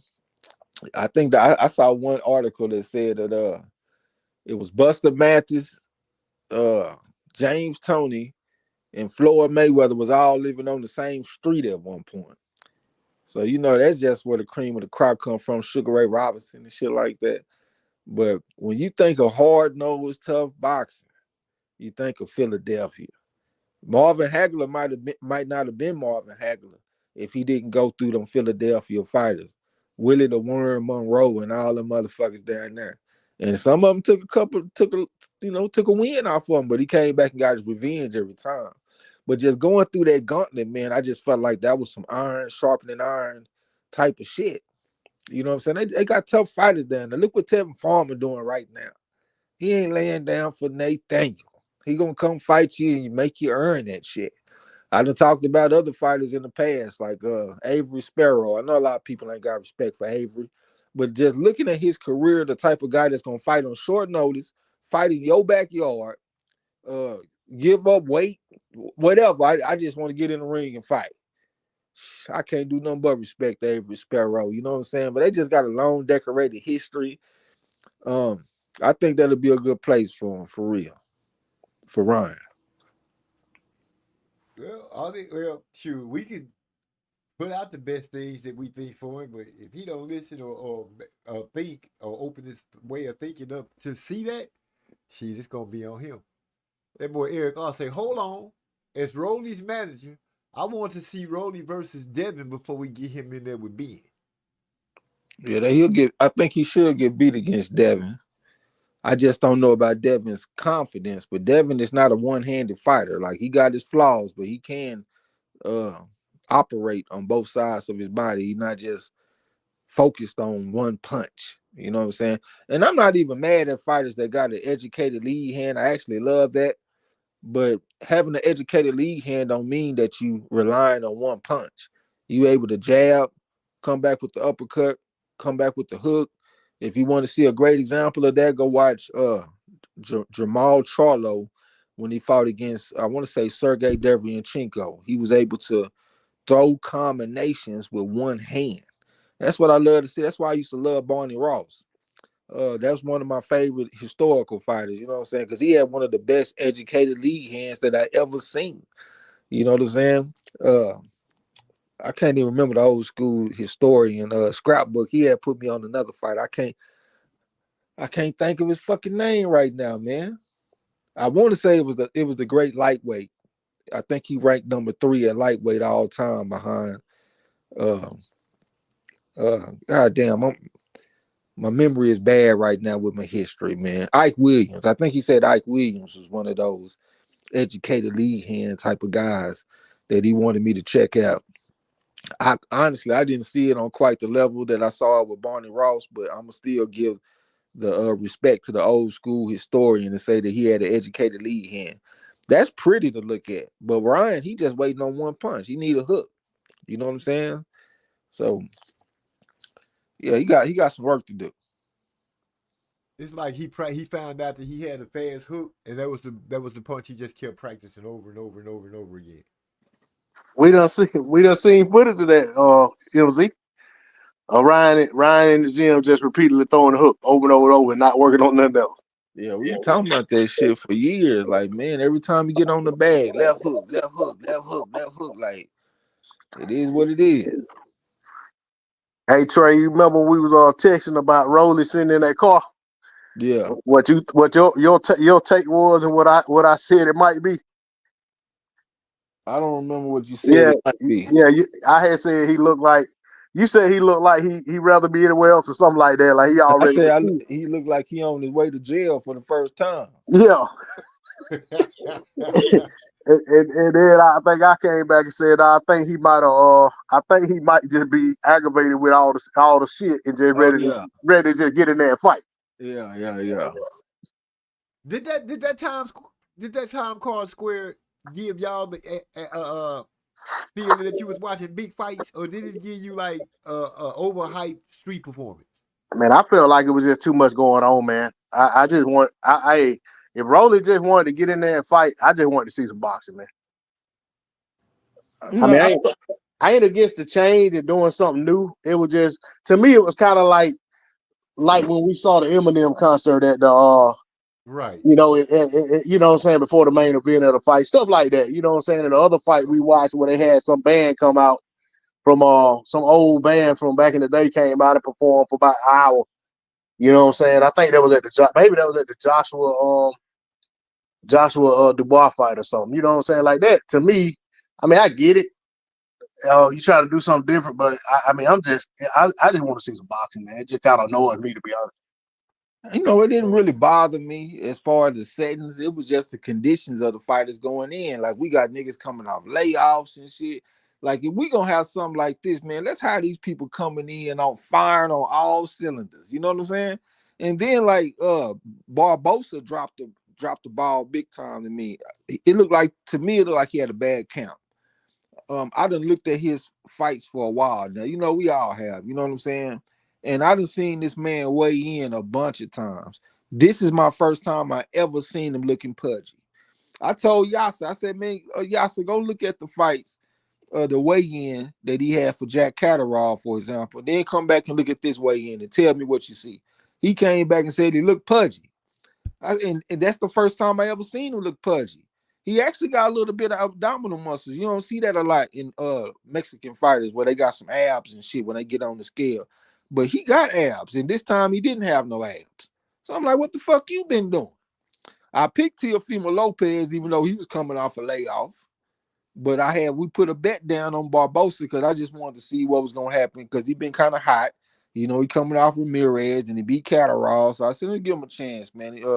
We getting 2-1 odds. If you want to take him by decision, getting 3-1 odds.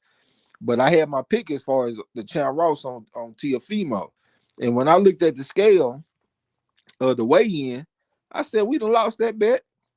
I should have had everybody cash the motherfucker out. That's what I should have done. I just went on ahead and rolled with it. But I looked at him. I said, man, this man ain't had no good count. This is my first time ever seeing this man look pudgy. So I think it was the fighters kind of dropping the ball as far as pushing themselves and trying to make themselves look good. The matchmakers dropping the ball because you got fighters coming off layoffs. You got fighters that's I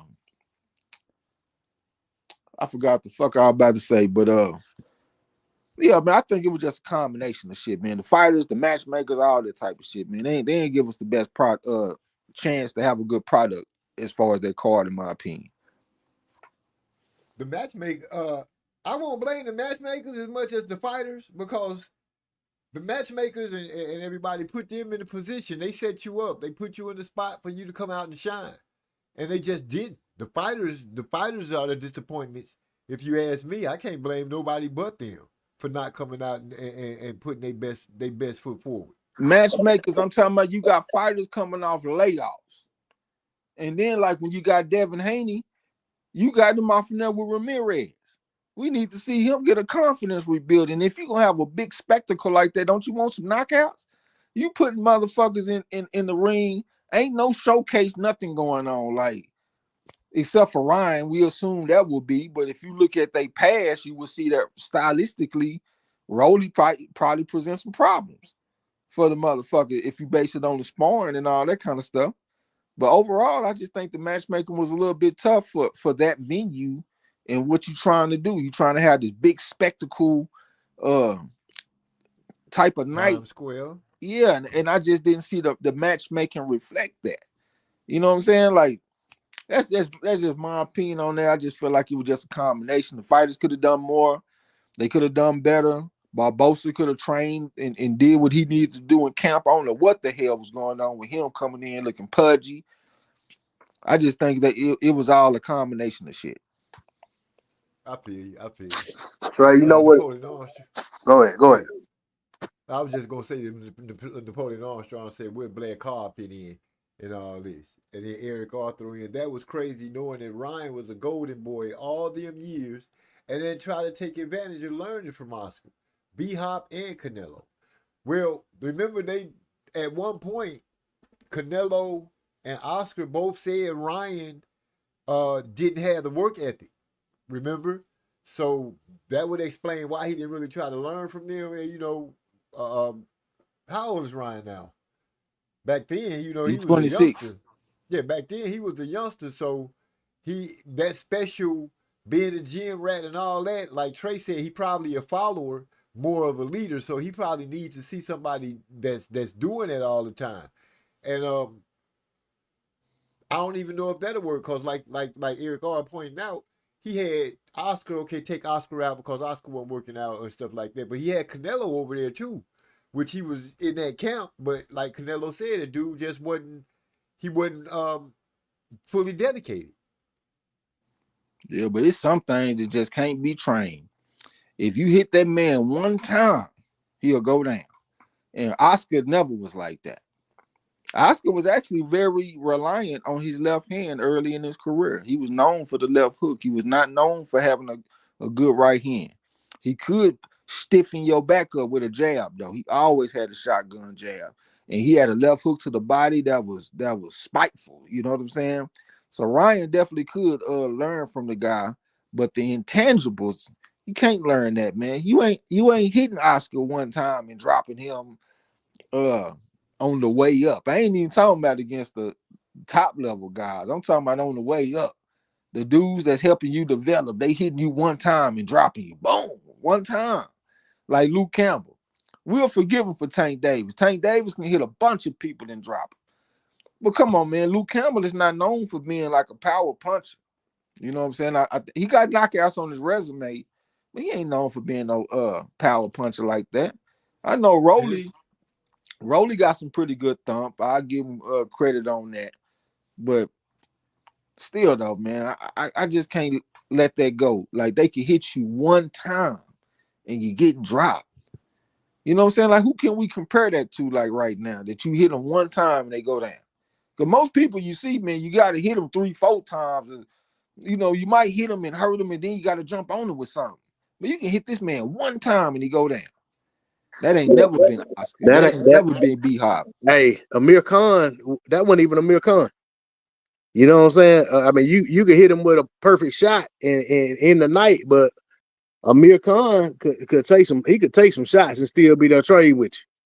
Oh yeah, I remember when he was halfway out on his feet fighting against Maidana at the end of the fight, fucked up out there. We have seen him get hit one time by Canelo. Canelo hit him with a one shot, one kill. But overall, I agree with you. Like, you got to put a little work in on Amir Khan. Not just hit him one time and he go down. You know what I'm saying? And that's something that you can't train, you can't work on. That's just who you are, what kind of chin you got. And then on top of that, we just seen him go up in weight where he should have more punch resistance, and the same thing happened. One shot, you go down. He was speaking on the flash knockdown. He like, yeah, you know, I don't know what it is. I get caught with a flash knockdown, and It And kind that of tightened up after that. It ain't no tightening up. You just don't get hit. yeah, that ain't that. I wouldn't even really call that a flat knockdown though. You know I what I'm saying? the same thing. Yeah, I think he trying to downplay it. You know what I'm saying? That I wouldn't categorize that as a flat knockdown. I mean, that was legit. Rolly caught him right on the chin. Right. I mean, it wasn't much different than. I mean, I know it wasn't the same type of shot, but it wasn't much different than what happened to anyway. Nobody would say that was a flat knockdown. You know what I'm saying? So it's no. He just hey, like Trey said, the man get hit with a decent shot. He might be on the canvas. You know what I'm saying? And they probably ain't gonna get better. You know, the more often it happens, the more you know what I'm saying. It probably the more we see it happen, the more we gonna see it happen. It probably just gonna get to a point to where he gonna have to, you know, I guess if you and it's been so long ago, I can't really remember what his knockdowns all were, and even his knockout. But you think about Vladimir Klitschko, he lived on the canvas for a while, and it wasn't so much that his chin got better; he learned to do a better job of hiding his chin, but he also did his offense also kept people at bay. You know, so I mean that's like a one I could probably compare it to, where it actually he turned the corner to where when he went his chin wasn't so much his Achilles heel like it had been in his past.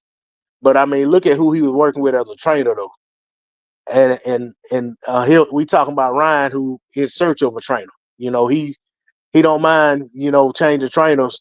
From one fight to the next to the next to the next. So I just don't. I mean, really, man, it just don't look good. The outlook just don't look good for him. And maybe Devin is the perfect opponent for him.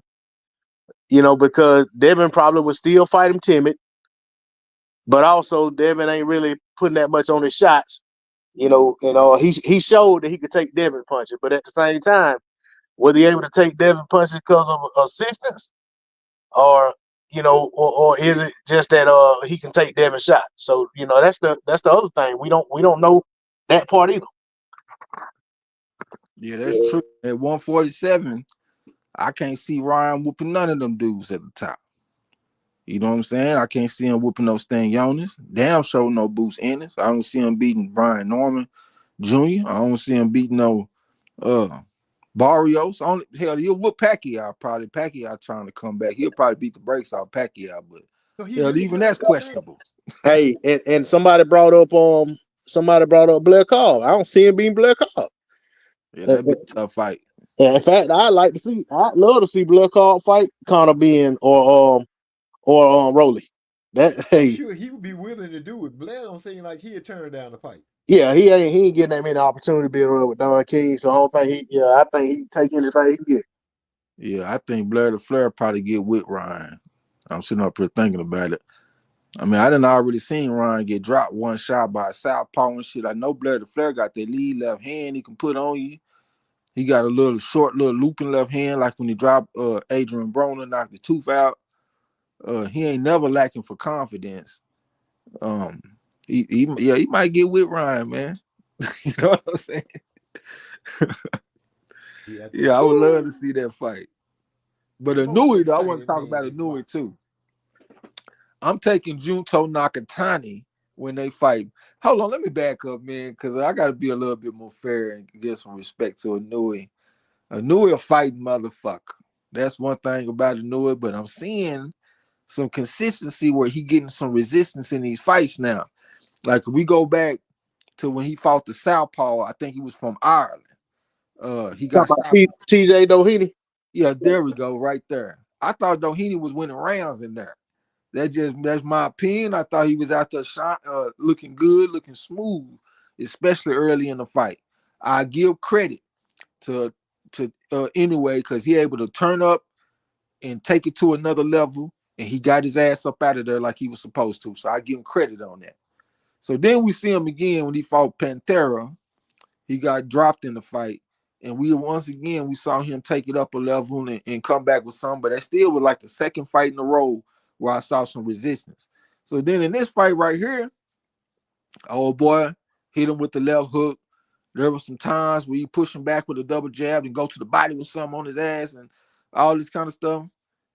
But Nui, once again, he took it up to the next level and he got him up out of there. But I'm just seeing some consistency where he having to go to the next level to get these people up out of there. I don't think he should go to 126. I don't think they need to talk him into that shit. He done already came up from 105 or some shit like that, way down there, 108 or something. Now he up at 122. I just think it's a little bit unfair to push the man to 126 because there's some smoke up there at 126. I promise it is. And I the way the trajectory is going right now, I'm not sure he's gonna be beating them guys. So to be fair to him, I think he should stay at 122. But if he fight Junto Nakatani, I'm taking Nakatani. I'm just seeing a precipitous little not really a decline. I'm just seeing some consistency where his opponents are getting with him and he able to turn it up to the next level. What if Nakatani hurt him? Because you know Nakatani a punching motherfucker. That damn Japanese fighter, man, that dude there is hurting people in that ring.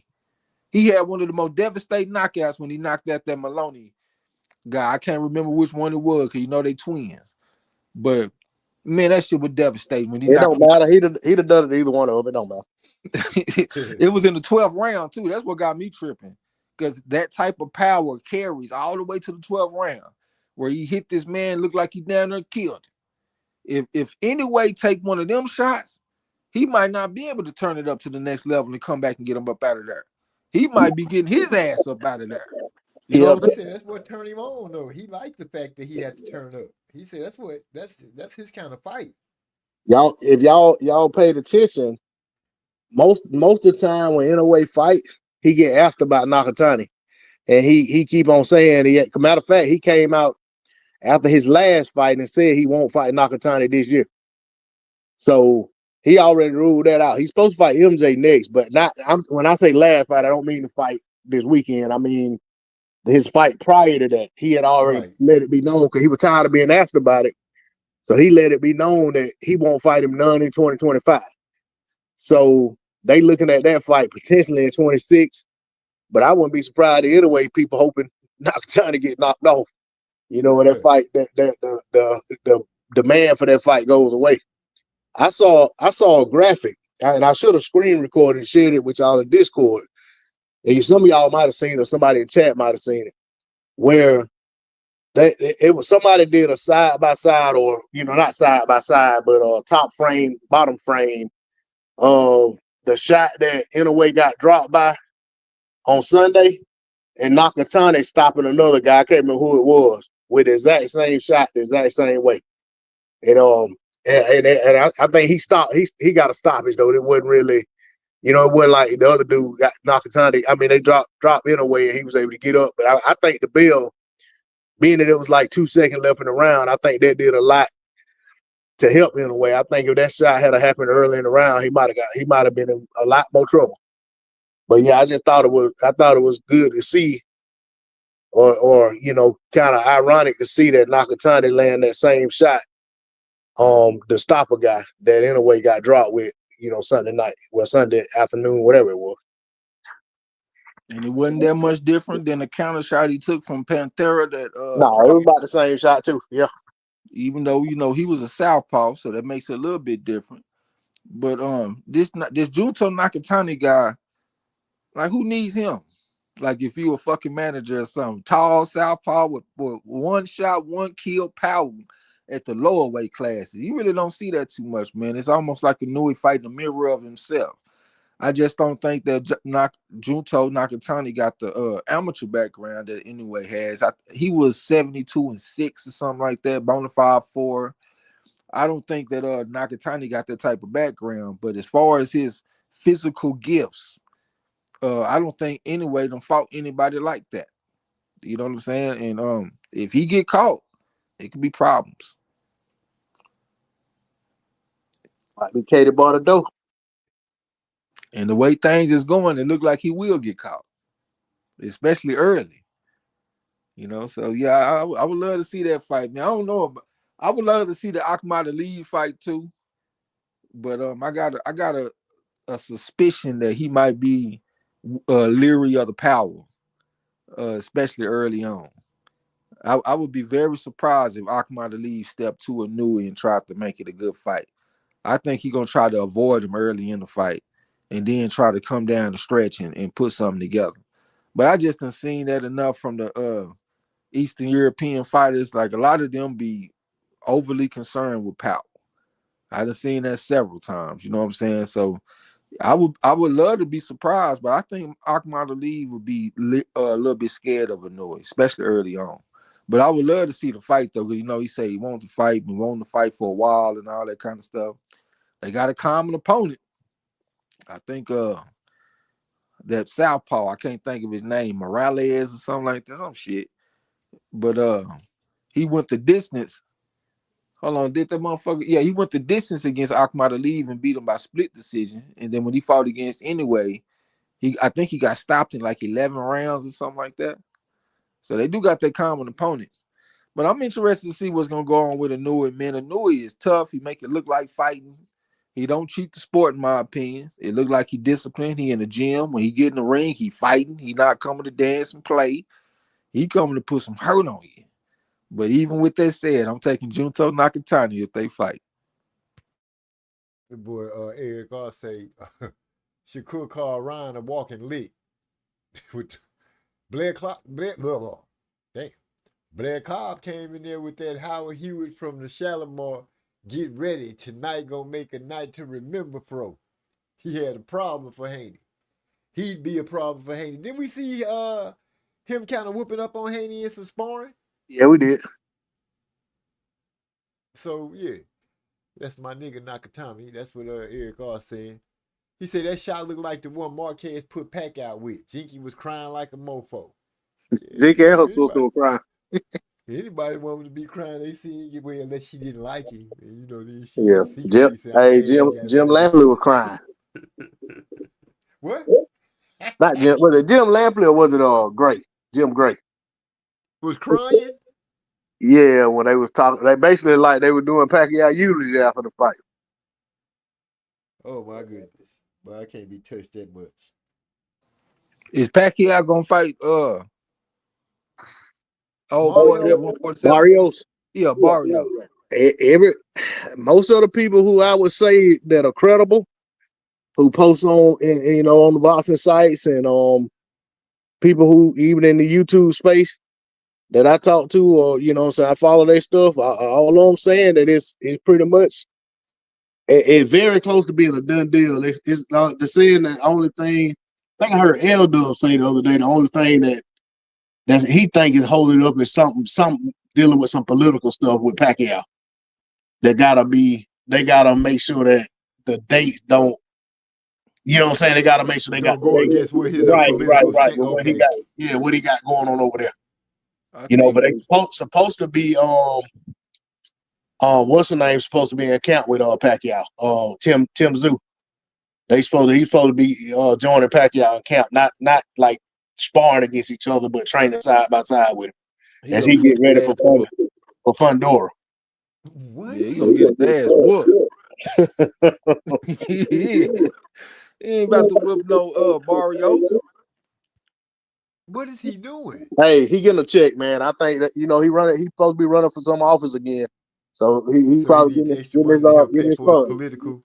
Yeah, because he ain't gonna ask the Filipino people for no money because he all about giving back to them. So he figured he gonna come over here and get that money. Come over here, take the money back to over there. Yeah, and he's supposed to, he getting ready to go in the Hall of Fame. So I think they would have to have a fight after he get inducted, otherwise he won't be able to get inducted. Because he's supposed to be out of the ring 5 years. I think it's 5 or 3 years. 3 years, I think. Oh wow. Yeah, I think it's 3 years. I don't think it's 5 because it ain't been 5 years since he got beat up by what's his name? Ugas. Yeah, Ugas. Yeah, so I think they got to be inactive for 3 years before they go in the Hall if I ain't mistaken. And but they got a recent common opponent.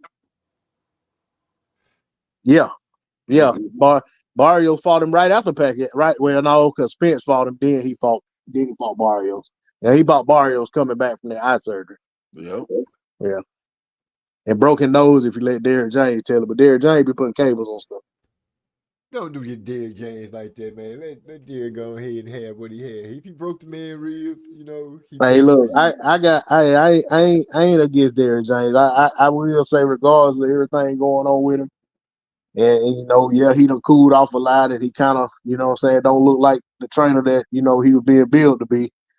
I still got a level of empathy for him that he got. He done took a fighter to a certain height, and then when it comes time to get paid, he can't get paid. Based on what their previous agreement was, if that's true. And I know this ain't got nothing to do with the topic of the show, but that's just something about that to me that I don't respect, man, because like I said, I saw the same thing Triple G did that to his trainer, Danny Jacobs. Abel Yeah, Abel Ramos. I think is Abel Ramos. Sanchez. No, it ain't Ray. Abel Sanchez. And then Danny Jacobs did the same thing to his trainer when he got that I think it was a Canelo fight. So it's like these guys have these agreements with these trainers and based on percentages. But then when you get your big fight, you either drop the trainer because you don't want to pay them that percentage, or either you just don't pay them what you agreed to pay. So I just don't respect that. I'm not a subscriber to that either. And I think me and Trey talked about this. Most of these trainers, man, they probably be going in a hole with these fighters for years, ain't making no money, probably feeding them, all kind of stuff. And then, you know what I'm saying, when some of these guys really get, then they break through and really have that one, when they first get to that big stage. And then that's when you want to turn your back on somebody who done been with you when nobody knew what you were gonna end up being. And this person pulled in all they time and effort to bag you up because they saw in you what nobody else saw or what you saw. Or they shared your dream and you finally get there. Yeah, that sucks balls totally.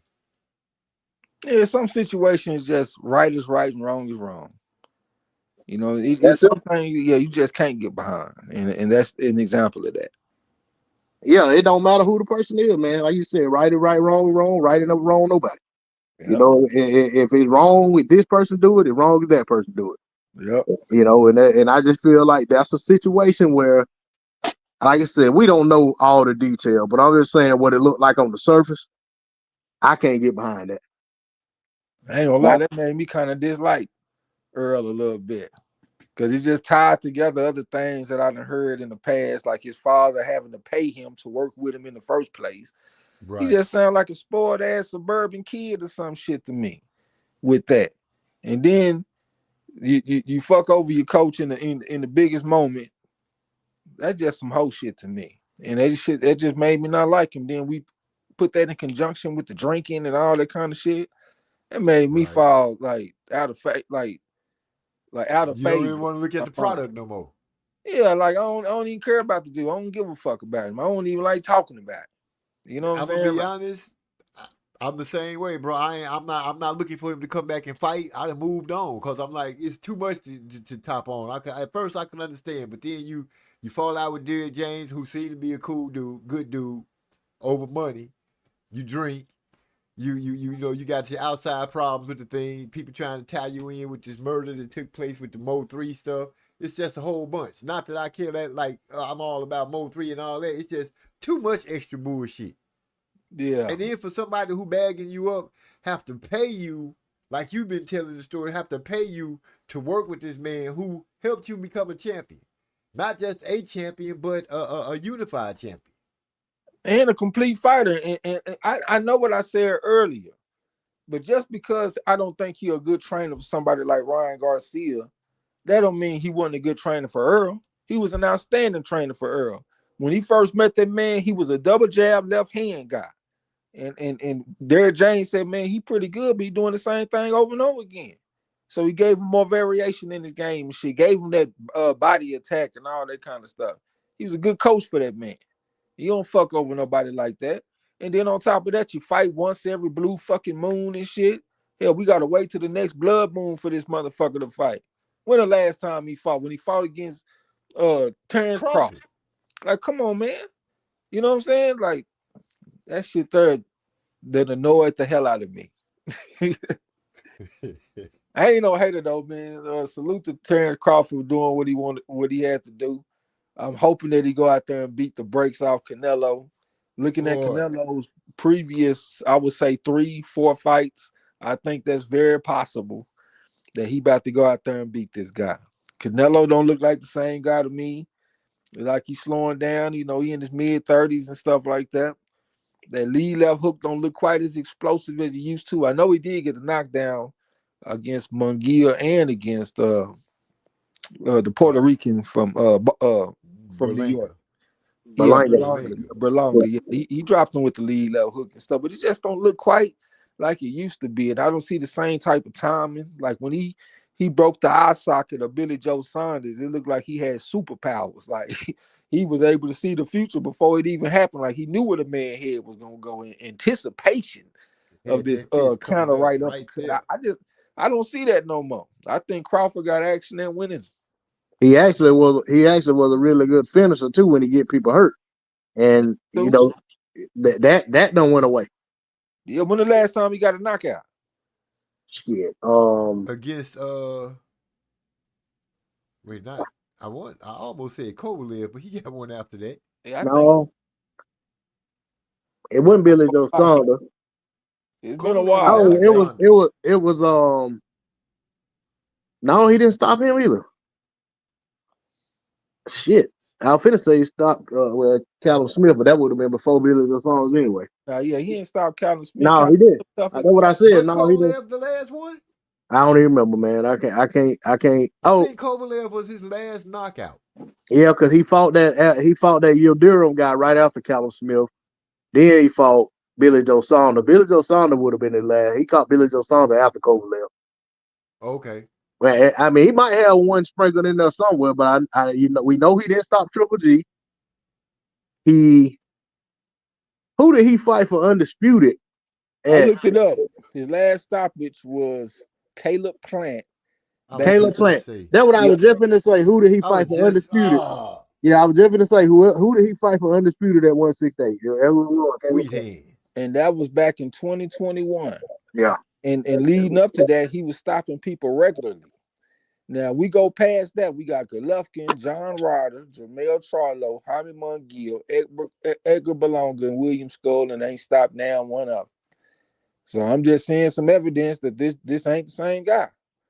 You know what I'm saying? I ain't trying to take away from Crawford victory if he was to beat him, because he still got to go up 2 weight classes and fight an experienced guy. And plus he's 34 years old, so he's still at the tail end of his prime and stuff. So if Crawford beat him, he definitely deserves his credit. But I just think that the door is open for this man to be beaten by Terrence Crawford. I know a lot of Mexicans and shit gonna be upset in the motherfucker if they hear somebody say that, but it is what it is. Mariachi band crying, singing sad songs. Oh, they've been tight since Ryan lost. They've been tight than a motherfucker. I'm telling you, they don't even want to talk about the fight. They want to talk about Haney. Like, shit, hey, you say what you want to say. He wasn't I don't remember Haney crying after the fight. I remember the motherfucker that went to court and all that shit, but I don't remember crying. Y'all boys was crying after the motherfucking fight. Hey, he literally cried in the car. He literally did. Yeah. He literally did. He went back to the car. He gonna cry in the car, y'all. Yeah, we need to talk about some of these other fights too that took place this weekend. Yes, sir. Like F.A. Ajagba. Oh, that shit had me sick when we had money on the fight. We got 3-1 odds. I thought F.A. would beat them easy, especially at first. He going out there putting that jab on that motherfucker, coming back with the right hand. And then he started getting on the twinkle toes. He want to do a little bit of this and a little bit of that. And I remember thinking, like, we might be cooked because this is a big man. And I'm not sure that he can move like this for 10 straight rounds. That's a bunch of energy that you putting out there. And then he got Coach K. Karoma over there in the corner and shit. I really felt cooked when I seen him. Yeah, that motherfucker seemed like he don't do nothing but lose. But yeah, man, they went out there and got us majority draw. I mean, it seemed like the broadcast favored Bacoli. The crowd definitely favored him. And that's something that I'm noticing about Riyadh season. Like, they like to satisfy the crowd and shit. If the crowd is going for one person, they gonna have a ruling more in his favor.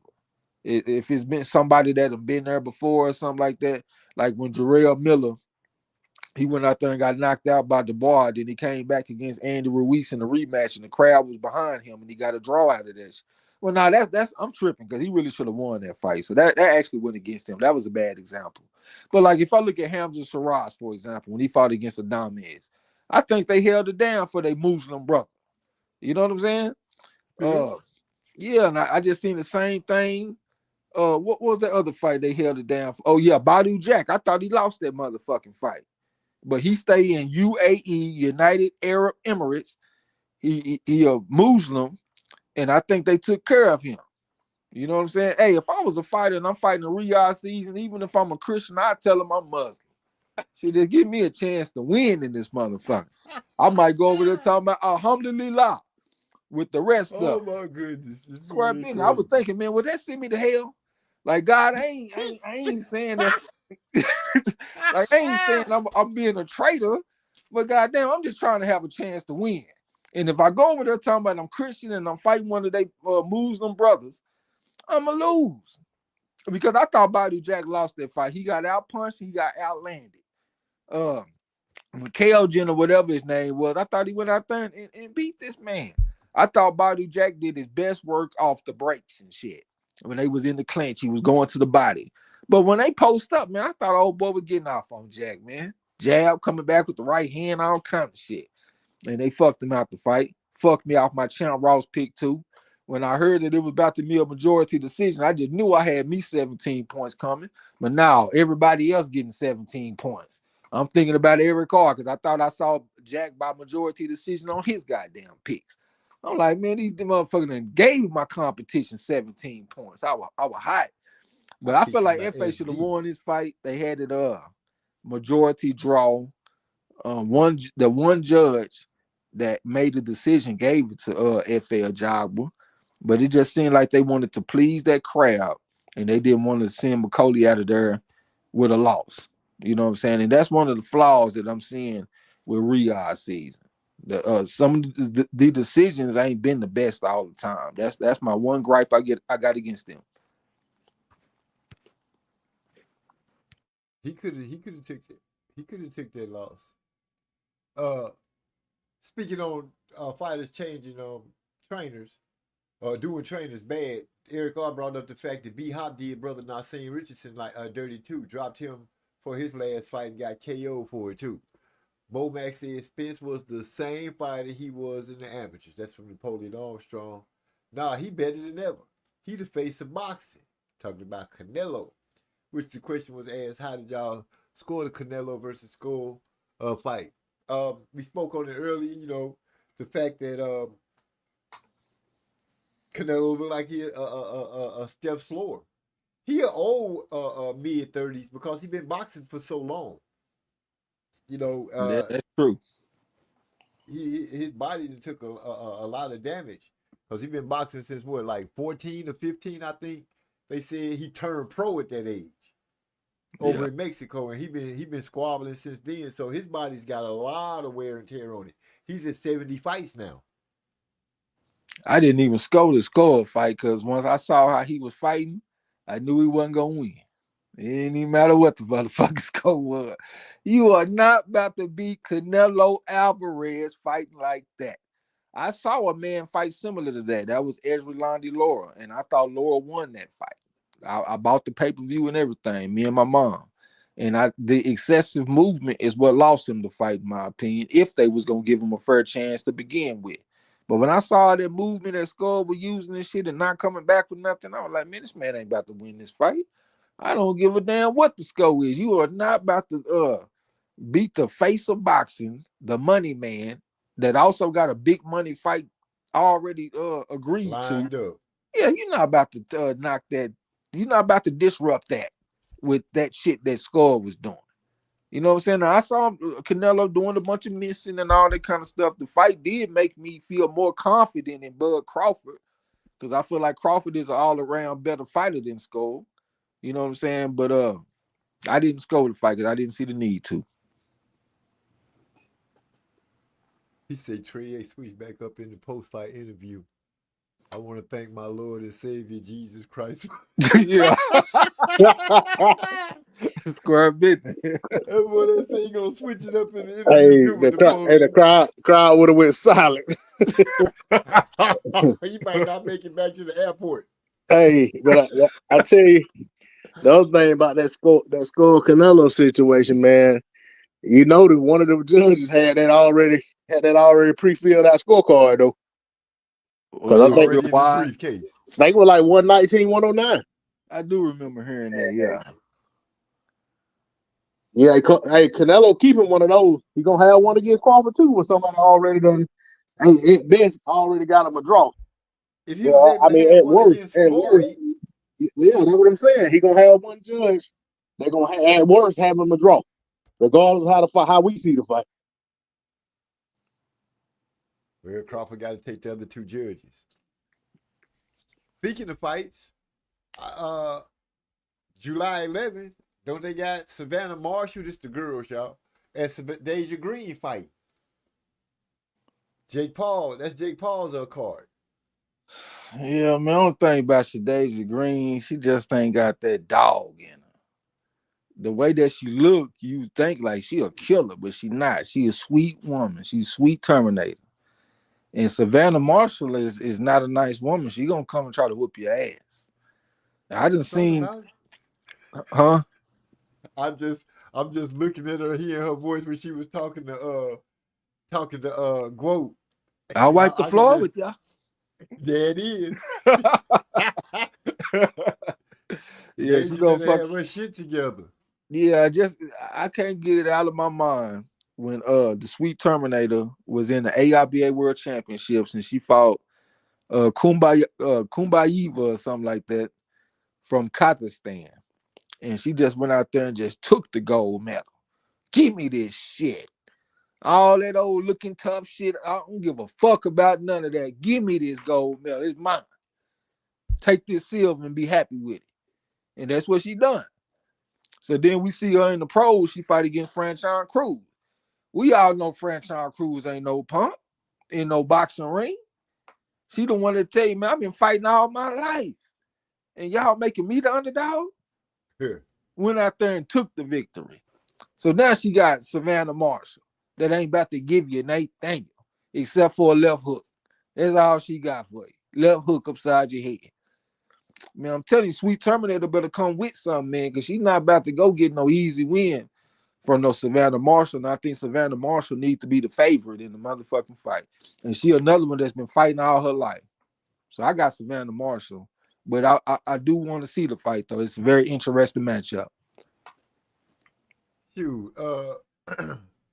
Savannah Marshall probably go out there and whoop up on Shadeja because she still got an attitude about Clarissa. She want that rematch so bad she could taste it. Mora actually said they should penalize too much movement. You can't make a motherfucker just stand there and let you punch on him. How you about to impose your will like that? Yeah, but goddamn, man, when you have y'all nigga breaking records for not throwing no punches. You know what I'm saying? You in a fight and y'all ain't throw no punches? Yeah, you can move all you want to, but at least punch. Ain't nobody trying to watch that bullshit. Like that William Skull shit. That was not interesting to me. What wasn't the which fight was it? Was it the Tank Rolly fight or the Tank? I think it was the Tank Rolly fight. When I say they didn't even hit each other that much, it wasn't a lot of punches thrown in that fight either. This old coming out there and setting the record for not throwing punches. People should those are the fights that people should just talk about you. Just straight up talk about you. How you in a fight for that 36 minutes? 36 minutes and you land 50-something punches. And what's the odds of we getting 3 fights like that in one weekend? Devin and Ramirez. Not Teofimo, but Ryan Garcia and Rolly. And Canelo Skull. We got 3 low punch output fights in one weekend. It almost felt like they took us back a step in boxing, man. Especially comparing to all the greatness that we've been getting lately, with all the undisputed fights and all the big time matchups, Riyadh season, and all this different shit. That felt like a step backwards this past weekend. We getting top 5 fights of all time as far as CompuBox stats, where they throwing the least amount of punches, and also, landing the least amount of punches. Motherfuckers is averaging throwing 20 punches around and all this old crazy shit. Motherfucker that ended the fight and you ain't landed through but 240 punches in the whole fight and all this old crazy shit. At the end of a 12-round fight, you done landed 54 punches. What kind of shit is that? Sad. You know what I'm Sean saying? threw the numbers up for that fight for Canelo. He said Skull threw 300 and Canelo threw 150, 450 punches between two men in a fight. That shit crazy. And then a lot of them punches Skull was throwing was throwaway punches. He was throwing punches from way too far away to even land anything. Yeah, that shit that was terrible. Know he was still being busy. And he ain't coming off a layoff or nothing. That motherfucker was coming off the biggest win of his career, even though he probably shouldn't have got that win over there in Germany. It was some home cooking. But still, though, you wasn't coming off no layoff or nothing like that. You've been fighting all your life, 350 amateur fights coming out of Cuba. You got to give me something a little bit better than that, brother. I'm not expecting you to stand in front of Canelo and make it easy for him, but I am expecting to see a boxing match, not a sparring session. Yeah, Skull was throwing them. Get back now. Punches. Yeah. Look out. Watch yourself. Y'all know Canelo had told Skull, look, this for undisputed. I'm going to go ahead and get you paid. I ain't got time for all that bullshit because I got to fight Crawford coming down in months. You ain't worried about holding this belt anyway. Go on, take this money. You ain't got to let me knock you out like Kovalev did, but just don't cause too much problem. It looked like he thought that body shots don't count or something. And it seemed like he felt like he was scoring points for defense. Nigga, you ain't no Willie Pep where a motherfucker can win around without throwing punches. Nigga, you William Skull, brother. You got to come fight and show something. And you're going against Canelo Alvarez. Don't you need to impress the judges and put it on everybody's mind that I whoop Canelo? He made him miss, but he didn't make him pay. Like, it was a lot of time where he had Canelo missing wild punches. I'm like, damn, but he ain't come back with nothing. You just smiled at him and did a little shimmy shaking your shoulders or something, and you out there being a showman. And I know that's part of it, but you got to put some hurt on the man too. It is an entertainment, but it's also the hurt business. Let's put some hurt on Canelo and win the fight. And then I'm mad at myself because I had us put a bet on Skull and shit. 30, I think I got 28 to 1 odds or something like that. And then it was on the other website, it was like 25 to 1 odds. I should have just bet the fight go the distance. I don't know why the fuck I got greedy, but that's what I did. Fucked us out some money. And then what was so bad, I came back with the next day with the Rohan Polanco decision. Got plus 275 and forgot to send the goddamn picks out to y'all. So y'all rolled. I saw that text. I was like, what the fuck? If I ain't been getting bad news all week, it's just steadily coming. Yeah, that shit that was crazy. I forgot all about it, man. I really was discombobulated from the losing because we've been on the downswing for the most part here lately. Everybody been struggling. I've been struggling with the picks, and a lot of it is self-inflicted, beating my own self. Like, for example, the Teofimo Lopez and Barbosa fight. We didn't have to take that bet. I ain't go with the pedigree scale or nothing. I'm just taking the motherfucker because I think he the hotter fighter right now and all that crazy shit. And then Yasa been struggling here lately. Yasa hit me up this past weekend. Was like, look, man, we got a four fight parlay. I done won the first 3. Now we on the last one. Should I hedge it or should I just let it ride? I said, man, let the motherfucker ride. And of course, we should have hedged it.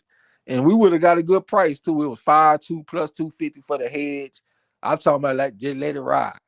So we lost that shit. So we just been losing everything. That shit has been having me fucked up. Because I don't like losing. I'm not used to it. And I apologize because I damn sure should have sent y'all that Polanco bet. That was plus 275. That would have put a Band-Aid on the wound. You know what I'm saying? Yeah. Because when I saw the text, I woke up, I looked, I was like, oh shit. I'm like, I just catching it. I ain't even know. I noticed that I didn't see it after the fight. I was going to look in the text so I could say that we got us one finally to help out a little bit. And I ain't even sent the goddamn pic. Well, at least you didn't say that. That would have been worse. That would have been so. Oh man, I probably would have went and sat in my backyard, just laid out in the yard, just said fuck it. Yeah, that's how it's been for me. I just, oh my gosh. He's Napoleon Armstrong said Skull exclusively counterpunched. He never led, but answered every time Canelo threw. Canelo waited till the 12th round to cut off the ring. It's hard to win like that, especially against somebody like Canelo. You got to be first. You know what I'm saying? You got to make that impression, man. If you just gonna counter, it's gonna be very difficult to win. But hey, he went out there and went the distance. A lot of people thought he was gonna get knocked out and all that kind of stuff. I had Canelo by decision. I just don't think he did anything to make us want to see him moving forward. You know what I'm saying? Like he lost, he went the distance, but I feel like his stock dropped. Like if I look at like Berlanga, for example, I thought Berlanga lost, but his stock actually rose. A lot of people thinking that Hamza Shiraz gonna knock him out. I actually disagree. I'm looking at Berlanga to win that fight. I'm not sure about Shiraz. I think he might be a high-level domestic guy, but if you put him off on the world class stage, I'm not sure. I think where he they got gonna some else. Huh? Where they gonna fight at? I don't know where they gonna fight. Wherever they fight on the moon. I think I'm taking Berlanga. I was just saying because if they fight in the domestic domain of Shiraz, then I'm taking Shiraz. They probably fight on some Riyadh season type shit. Yeah, so but if they fight over there, I'm taking Shiraz. Never mind, because he a Muslim. He gonna be over there. Alhamdulillah. So I'm riding with that. Unless Berlanga say that he won too. I win, and then when I win, I like to thank my Lord and Savior Jesus Christ, because I wouldn't be here if it wasn't for him. Man, that was a good one. Yeah, but if they fight on some fair and square type shit, give me Berlanga. The American, huh? Yeah, I just think he got the deep amateur background. I done seen him fight against somebody like Canelo. He was trying to fight back. He got dropped in the fight. I want to say 4th round. Got off the canvas. Got up. Fought back. I just think he got a good shot to win against Hamza Shiraz. I do know Shiraz can punch and all that kind of stuff. I just need to see it against the world class guys instead of just the domestic type of shit. He said Berlanga was there introducing his son to Canelo. Happy to be there. No. Yeah. Excuse me. We also got coming down the pipe, or they working on it. I guess they working on it. PBC planning to have Jermell come back to face Keith Thurman. I thought Keith Thurman supposed to be fighting Tim Tszyu. I thought he was fighting Tim Tszyu too. Yeah, but that's we ain't the heard fight nothing about that fight. Oh, Tim Tszyu fighting Fundora. So they switched I it. forgot Fundora vacated the belt for that fight on. Oh, what the fuck made him do that? Company man. He doing PBC action. Yeah, because I couldn't see myself giving up my belt just because. But, him and Tim Tszyu gonna dance again. So they gonna probably wait. So who fighting for the vacant belt? Or for the belt to do a drop? Xander Zayas, and I forgot what the other guy name. We posted about it in Discord last week. I forgot who it is though. I was just wondering because if PBC putting Jermell and Keith together, I'm just shocked that they ain't tried to pull that stunt and have them fight for a vacant belt. I mean, they may not even fight, but that's what they talking about. I had posted, they got posted in Discord saying there was a high probability that one of them two guys gonna pull out the fight before the fight happens. If they make the fight, I wouldn't hold my breath that it's gonna actually happen because either one of them subject to pull out the fight. Hey, who they say they trying to get Xander Zayas to fight? I can't hold on. I can't. Yeah, I can't look at it right now because I'm on here. But I had posted in Discord last week. It's pretty much a done deal. It's like I think the guy like ranked number 7 in the WBO or something. Give me a second. I'm gonna look up WBO rankings. I'll tell you. Yeah, I want to see what's up with Murta Lazeev too. I think Xander Zayas been looking sharp. I think he prime already, put an ass whooping on somebody. So what's his name? D-Lo will be back in a minute to tell us if because I want to know who's gonna be fighting for the belt that the Towering Inferno dropped. I want to know who trying to get that up under their thing, up under their wing. Say that again. I want to know who's going to be fighting for the belt that he dropped. Not the WBO. You can move up and challenge the next class. Fundora don't really want real smoke. Well, he's not really going nowhere yet. He fighting George Garcia Perez or Jorge Garcia Perez. I don't even know what the fuck that is. I'm gonna be 100 real with you. Is he an Iron Man or something? I'm looking. At least give us something to bet on. Big Bro said you posted that today, D-Lo.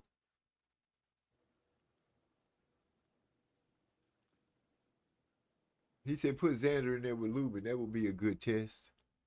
Lubin got to fight this weekend.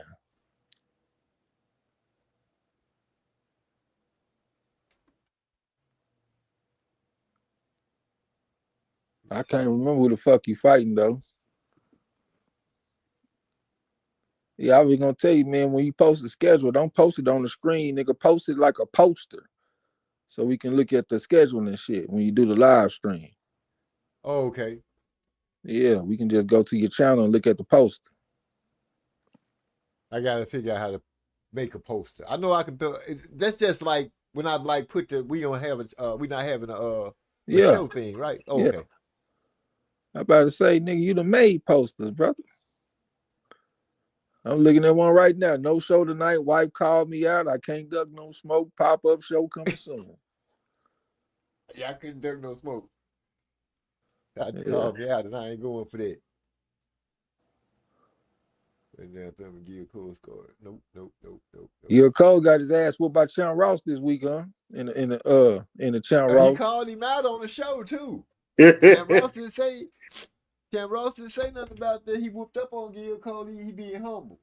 He want to be humble in victory. Yeah, he gonna be humble on the boy. That's why Gil Cole ain't showed up. Now you gotta rub it in on Gil, because Gil gonna let you know he gonna let everybody know he got him one. Absolutely. Man. We need you to tighten up too, OG. You tied for last now. I'm tripping because I'm like, look at this bullshit now. I know I done laid down stuff. I'm like, I go one way, the fighters go a whole nother way. I'm like, what the hell is going on here? I picked McCauley to lose to my boy Efe. I thought Efe was gonna box him to a victory. I really did. Then when you hit me with they gave him a majority draw, I'm like, what? Come on, man, for real. Ryan, I wasn't hurt that he lost, but I'm like, damn. Rolly went out there and boxed to a victory. Devin Haney, I said I'd give him a split decision because I didn't think that he was gonna go out there and just be massively a boxing clinic. They give him a majority for running around. I'm like, Arnold Barbosa, he go out there and lose to T.O. I had him to split. Canelo, I had get him. I was like, this should be about the time, that he should get him a nice little shiner. I gave him a late knockout round about 9. Old boy ended up going the whole distance. I picked Badu Jack by split decision. I picked McGee. What did McGee win by? Decision. UD. Oh, UD. Look at that. We can't even pick UDs. So I'm like, this shit just set up against me lately. I had him to put McCauley out Because I'm like, McCauley 300 pounds.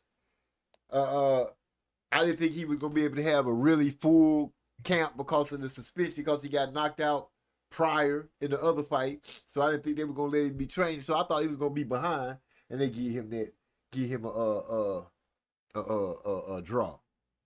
And I picked Brian Leon too. Yeah, I'm gonna talk about a couple of fights coming up this weekend. I'm gonna have to jump off. So before I go, I just want to go over a couple of fights. I ain't gonna go through the whole schedule and then we got 20 fights, you know what I'm saying? But we got fights on Friday that's gonna be on the zone, so y'all check that out. We got Lenny Arpero's little brother, Donnie Arpero. He got a competitive, well, I ain't gonna say competitive, but he got a pretty tough guy in front of him this weekend. It shouldn't be no walk in the park. But on Saturday we got Aegis Kavialaskas. You know, that's the dude that got the knockdown on Crawford. He fighting against Suleiman Sissoko. He from France, Olympian, bronze medalist. Real good fight, man. That's gonna be very competitive. You know, Kavialaskas ain't no punk, man. He gonna scratch, and you know, he gonna show some pluck. And Suleiman Sissoko got some pretty good boxing skills. You know, one of them guys that box on the outside. This Anthony Kakachi and Lee Wood fight, that's gonna be pretty interesting. They got a common opponent and shit. Kakachi went the distance with the motherfucking Lee Wood, got him out of there in like 3-4 rounds or something like that. But he ain't fought since 2023, so we're gonna see how that shit go. Lubin versus Andrea Holmes, that's gonna be pretty interesting. Holmes got the amateur background. They actually got very similar amateur background. This is Bonafide 3.5 versus Bonafide 3.5, so y'all be on the lookout for that. Nicholas Flaws, one of them guys that done got knocked out in one round before. He coming back against this guy, Alan Sanchez. And if that's the Alan Sanchez that I'm thinking about, he's a pretty tough guy. He ain't the type of guy that's going to get knocked out easily. I might be tripping, but I think that's the guy that I'm thinking about. Then we got another one. I think this is a Cuban guy, Darrell Val-Saint. He going against Rodolfo Orozco. That's the dude that I said was very tough earlier. He went the distance against Conor Benn. He an Iron Man. He ain't the type of guy that you're going to hit 2 or 3 times. He going to go somewhere. You know what I'm saying? He going to come back with something. Damn, I accidentally knocked myself out the list. Hold on. So then we got what's another good one? We got Najee Lopez. He coming back with something. This is one I'm really looking forward to. Emmanuel Navarrete fighting against Charlie Suarez. Suarez an Olympian and shit. I think he from the Philippines. I might be mistaken. But he 18-0, 10 knockouts. This is a step-up fight for him, but I think he got action. So we're going to see. That's going to be a good one. Raymond Muratali, he fighting Zaire Abdaliev. Abdaliev is the dude that Devin Haney broke his jaw. When he cocked that right hand back way back in Maine and brought that bitch back to Spain. Yeah, that's the dude. Yeah, he broke his jaw. So that's going to be he needed surgery after that. Yeah, but Abdaliev, he going to fight back, though. So let's see what Muratali do with him. Giovanni Santillan, he coming back with something. I think this is his first fight since he got knocked out by Brian Norman Jr. They got him in there with this Angel Beltran. I can't think of who that is off the top of my head. I'm gonna have to do some research. But I won't be surprised if it might be like a showcase type of fight or something to get Santillan back in the favor of the fans and shit.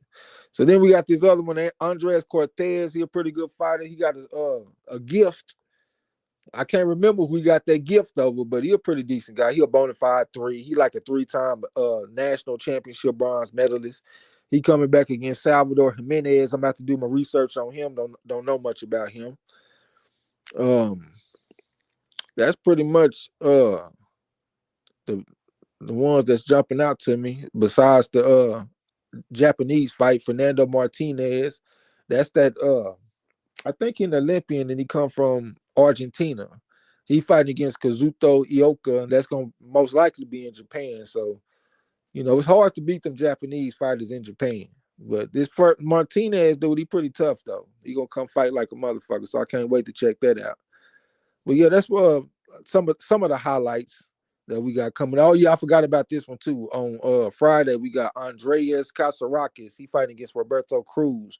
Andreas Casarakis, that's the guy at 154. He won the tournament that was on Pro Box.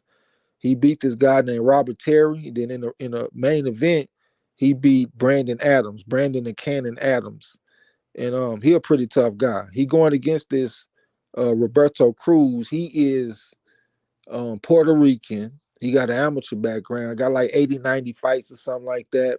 He was winning tournaments over there in Puerto Rico, but he ain't really like win no international type shit or nothing though. But he a pretty good fighter. He actually lives close to where I live because I live in Temple. He trained out and live in Killeen. That's like 20 minutes away. They actually got a very good gym in Killeen too. I used to see him at tournaments when I was young, and they would always win. I think I told y'all about this one chick we had. Her name was Rebecca. That's the one I had to hit with the left hook when she was trying to jump on me. But she was very tough. But she fought this chick out of Killeen that was way smaller than her and got straight mixed up in that motherfucker. You know what I'm saying? I'm talking about got schooled. But whenever I would see Killeen, like at the Texas games and shit, I see him in the Golden Gloves, and not the national Golden Gloves, you know what I'm saying? I'm just like the local Golden Gloves. They used to always win and do well. So I'm pulling for the guy. I hope he win, but I just know this is a daunting task going against this Greek motherfucker, Andreas Kasarakis, because he tough as a motherfucker. He got a little bit of power. He gonna go to the body. And I think that Roberto Cruz, he might be coming off a layoff or something like that. It's been a while since I heard anything about him. But that's going to be a pretty interesting week, man. Let's come back with something. I did bad this past weekend. Hell, MZ beat me this weekend. But that was because of that fucking robbery. Wait a minute. You ain't going to just gloss over that like that and say MZ beat me and then just roll on over to the next thing. Y'all heard it. I got a little victory in this weekend. We just can't gloss past my little victory like that. I've been struggling since the gates opened up. He just gonna ride by. Like, yeah, you're gonna have to just thank them judges for that robbery with that Badu Jack fight. That was the difference. They gave y'all that Badu Jack win. That man lost that motherfucking fight. I had the real winner. But yeah, you got the win though. You got me by 5 points. You had 100 points. I had 95 points. So I give him that. But you still tied for dead last though. Yeah, so we need to tighten up on that. I ain't doing the best. I'm in the teens and shit. I was in the top 10 last week and then came back trash. Well, I was trash in a couple of spots, but at the same time, the judges helped me be trash. But we're going to see what's up this week, man. Hopefully we can come back with something, make a bounce back, make a push, make a move. Salute to my nigga Yasser because he tied for first. He trying to go get him another chip in this motherfucker. He doing real well. He up there with the killers. I can't. What's the name of the dude that won this past season? I can't think of his name, but he like in third. D. Jefferson. D. Jefferson is not no motherfucking joke. That motherfucker is cold. I don't know him. D-Lo? Yeah, I don't know him. I don't know nothing about him, but D. Jefferson is a killer. I tip my hat to him, but I tip my hat to Yasser because Yasser could have won the season before last if he would have instead of taking Tyson Fury, he would have took Usyk. He would have got first. And also, it was another fight that he had. He took an Iron Man to get knocked out. I don't know what the fuck made him do that. But that would have had him actually tied for first. So he might not have won, but he would have been tied for first. And now this season right here, he coming back with something. Got a chance to get another championship. So I got to tip my hat to Yasser. You know, and this motherfucker, every week he always asks me, how my picks looking? Like, how the fuck you gonna ask me how your picks looking and you whooping my ass every week? You know what I'm saying? I guess he's superstitious, so that make him feel comfortable with the stupid. This is how he started winning, so I'm gonna stick to it. Yeah, that's what it seemed like. He's superstitious, so he just asked me that shit. But man, ain't no need to ask me nothing. This man be whooping the shit out of me in the Champ Rollins. He contended for championships, and I can barely crack the fucking top 10. Yeah, it done been like 2 or 3 seasons since I've been in the top 10. Trash. But we about to tighten up though, come back with something. You said you in the teens, right? Yeah, I'm like 17 or some shit like that. Okay, that's good. Shoot, I'm holding down the teens. Like the 50s, 40s, 30s, 20s. Yeah, man, but I don't need you in the same place as your age, OG. I need you to come back with something a little bit better than that. You know what I'm saying? Did he just shoot at my age? In the same place as his age in the Champ Ross, man, in the 50s. Yeah, we're gonna have to come back with something, OG. Let me see exactly where I'm at real quick. I This am boy Eric Tombstone say, "Come by and let's hang out with the greatest .5 alive." I was thinking like, damn, is tied for dead last? Is that even a 0.5? But then I thought about it. I said, well, you know, a 0.5 mean that you got some kind of experience. So yeah, I guess he do qualify for a 0.5. But goddamn, I was not anticipating tied for dead last.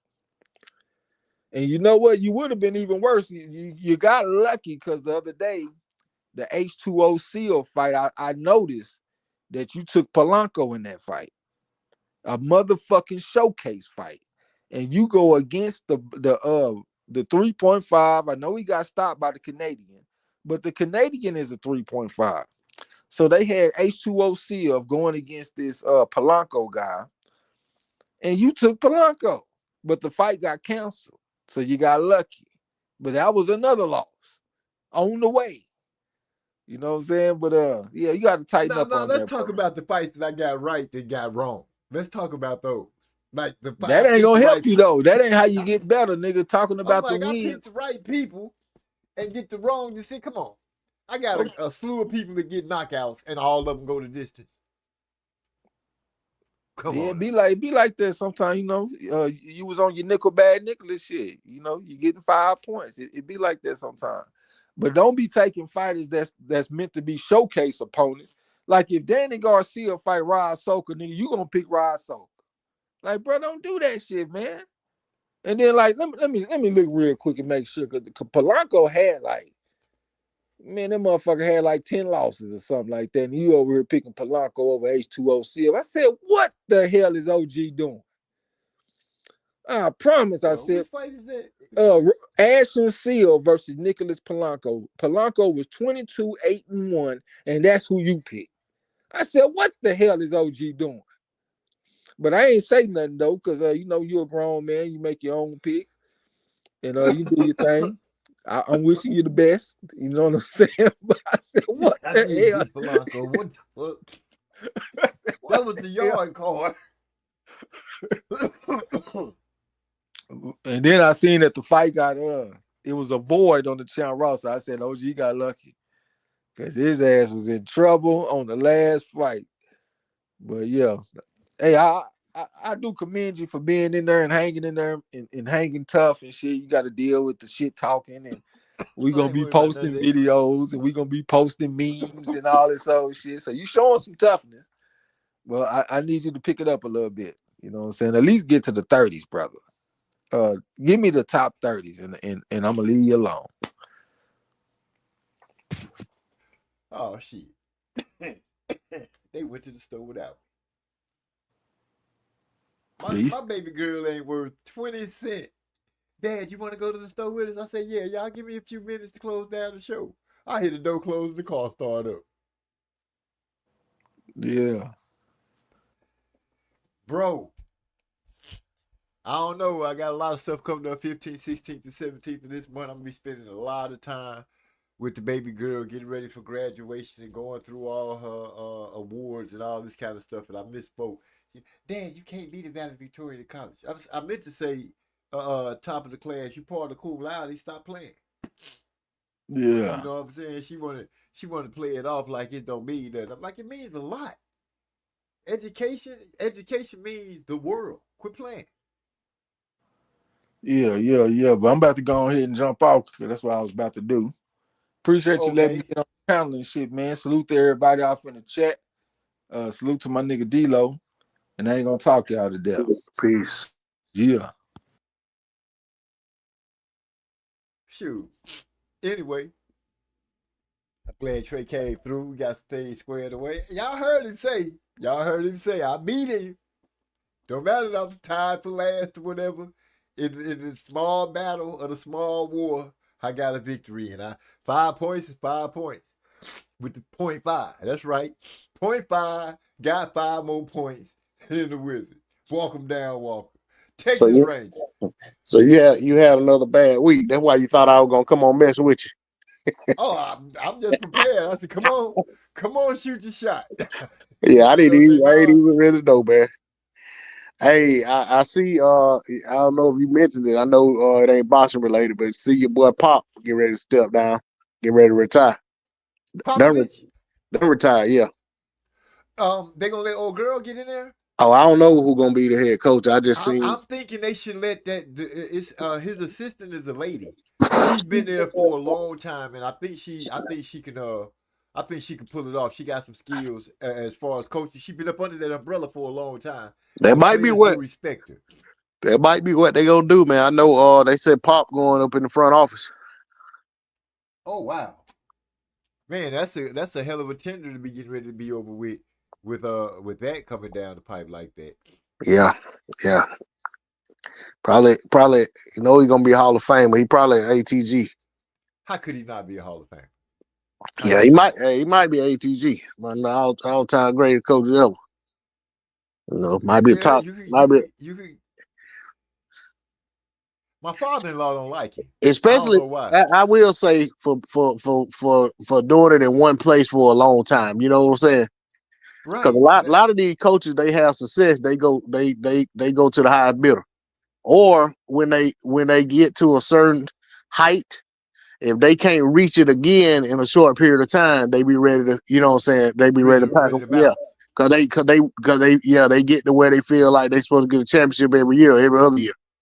And with him having had the levels of success he had, I had to give that franchise a lot of respect for For not leaving being him put. right, letting him stay and not being so, they weren't so title hungry or spoiled that it's like, we got to get back to a title. You ain't bringing us a title, we need some fresh blood in here. They stuck with him because I think they liked the way he, I think they liked everything about him as a coach, even outside of just the wins and losses. Right. Eric, are you right? The lady probably gonna replace Pop. That Larry Brown tree is legit. I wish I could remember her name, but I'm thinking that she is next in line. If they go another direction, I'll be totally surprised. It would be a big move to have a female head coach in the NBA. Yeah, So we gotta think of the logistics and how it's gonna scream out at people. Trump ain't gonna like that. He gonna say that was a what's it called? What's that diversity and inclusion thing? Yeah, that's Yeah, one of those things. yeah. He gonna say it was one of them hires. He gonna veto that. Well, she been sitting there for a minute, so Yeah, I forget know. what Trump talking about. I Yeah, got a question for you I'm though. just throwing that Uh, in there. I was hearing a joke being told about Anthony. What's the deal with Anthony Edwards and his girl is having a baby? I don't. Oh, the one. I think she already had the baby. I believe. Right, but is it true that he said that he didn't want a baby? He didn't want to be part of the baby's life. Yeah, I think. I guess he felt like she tricked him into getting pregnant. So did he Um, just pay off all the child support, think all the 18 years? they figured out what the child based on things they came up with an agreement on what a year worth. 18-year worth of child support was. He gave it to her in a lump sum, and then Wow! Wait a minute. he said, she still want him to be in the child life, and he just like, hey, that was your decision. Well, First off, at least that's what I've been hearing. I mean, I ain't really heard him say nothing on it himself. I'm pretty sure there's stuff out there. I just don't. I just say I ain't ran across it. I don't look for that stuff. I'm gonna be honest with you. If what you just said is true, and it kind of matched what somebody else was saying, if this man paid 18 years of child support to not be bothered with you and a child that he asked you not to have, I don't know what you're standing there talking about. I don't see what you're standing there talking about. Talking about you still wanting to be bothered for and everything. This man has given you the biggest. I don't want to be in your life in that capacity that you can receive. Hey, I tell you what though, man. Thinking about that, I think more of these high profile, guys should do that. I ain't saying no. Big I'm not brother. saying to not be in their child life part, but I feel like if these women gonna put them on child support and keep going back trying to get more money and all that, I feel like they should try to just go on and get one lump and be done with it. Well, he paid it all. He hates that chick. Yeah, but I'm Okay. not saying look, I'm not saying it don't have nothing to do with the child. I ain't talking about that aspect. I'm just saying because a lot of these guys, man, they be having kids with these women and they go on to another woman and stuff like that. Like take for instance, Tyreek Hill. I think he got quite a few kids here and there. I don't think they all with the same woman. Right. I'm not trying to make it that type of thing. But if it came out that she was like, oh, he told her, I don't want to have a child. And you know how quick women, and I don't want this to turn into that, but it will, because when we speak on it, it's just going to automatically be that. Women be like, hey, this is my body, I'm going to have a child. Yeah, it's their choice. Yeah. Ain't nothing you can do about it. If they want to have it, okay, it's nothing they I don't. can do about it. Yep. But what I did let you know is I wasn't mentally invested in this. I'm not mentally invested in your child, and he still buys guns.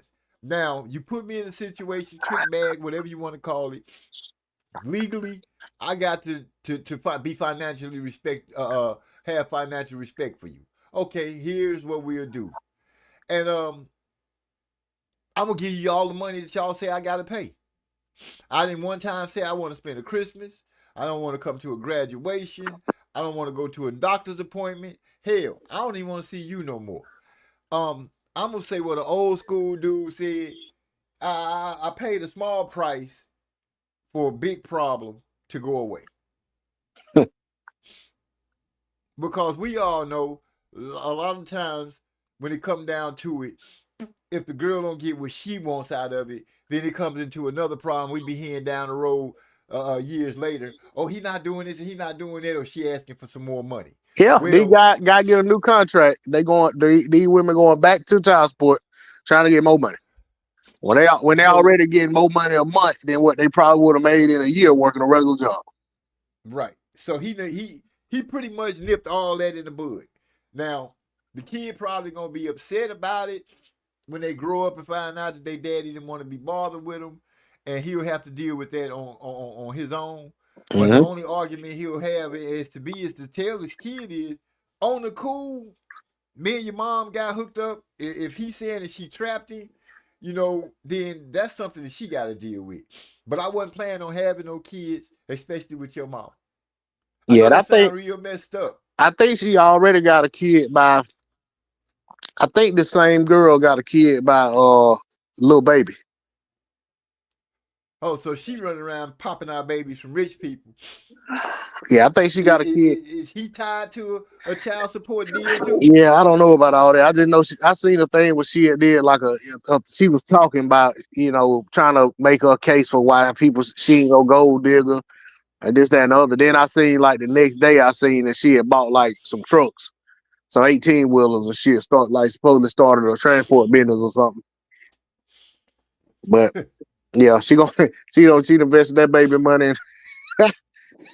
Yeah, hopefully she got good business in, because hey, sometimes start a business. Yeah, sometimes start a business is the quickest way to mess off some money.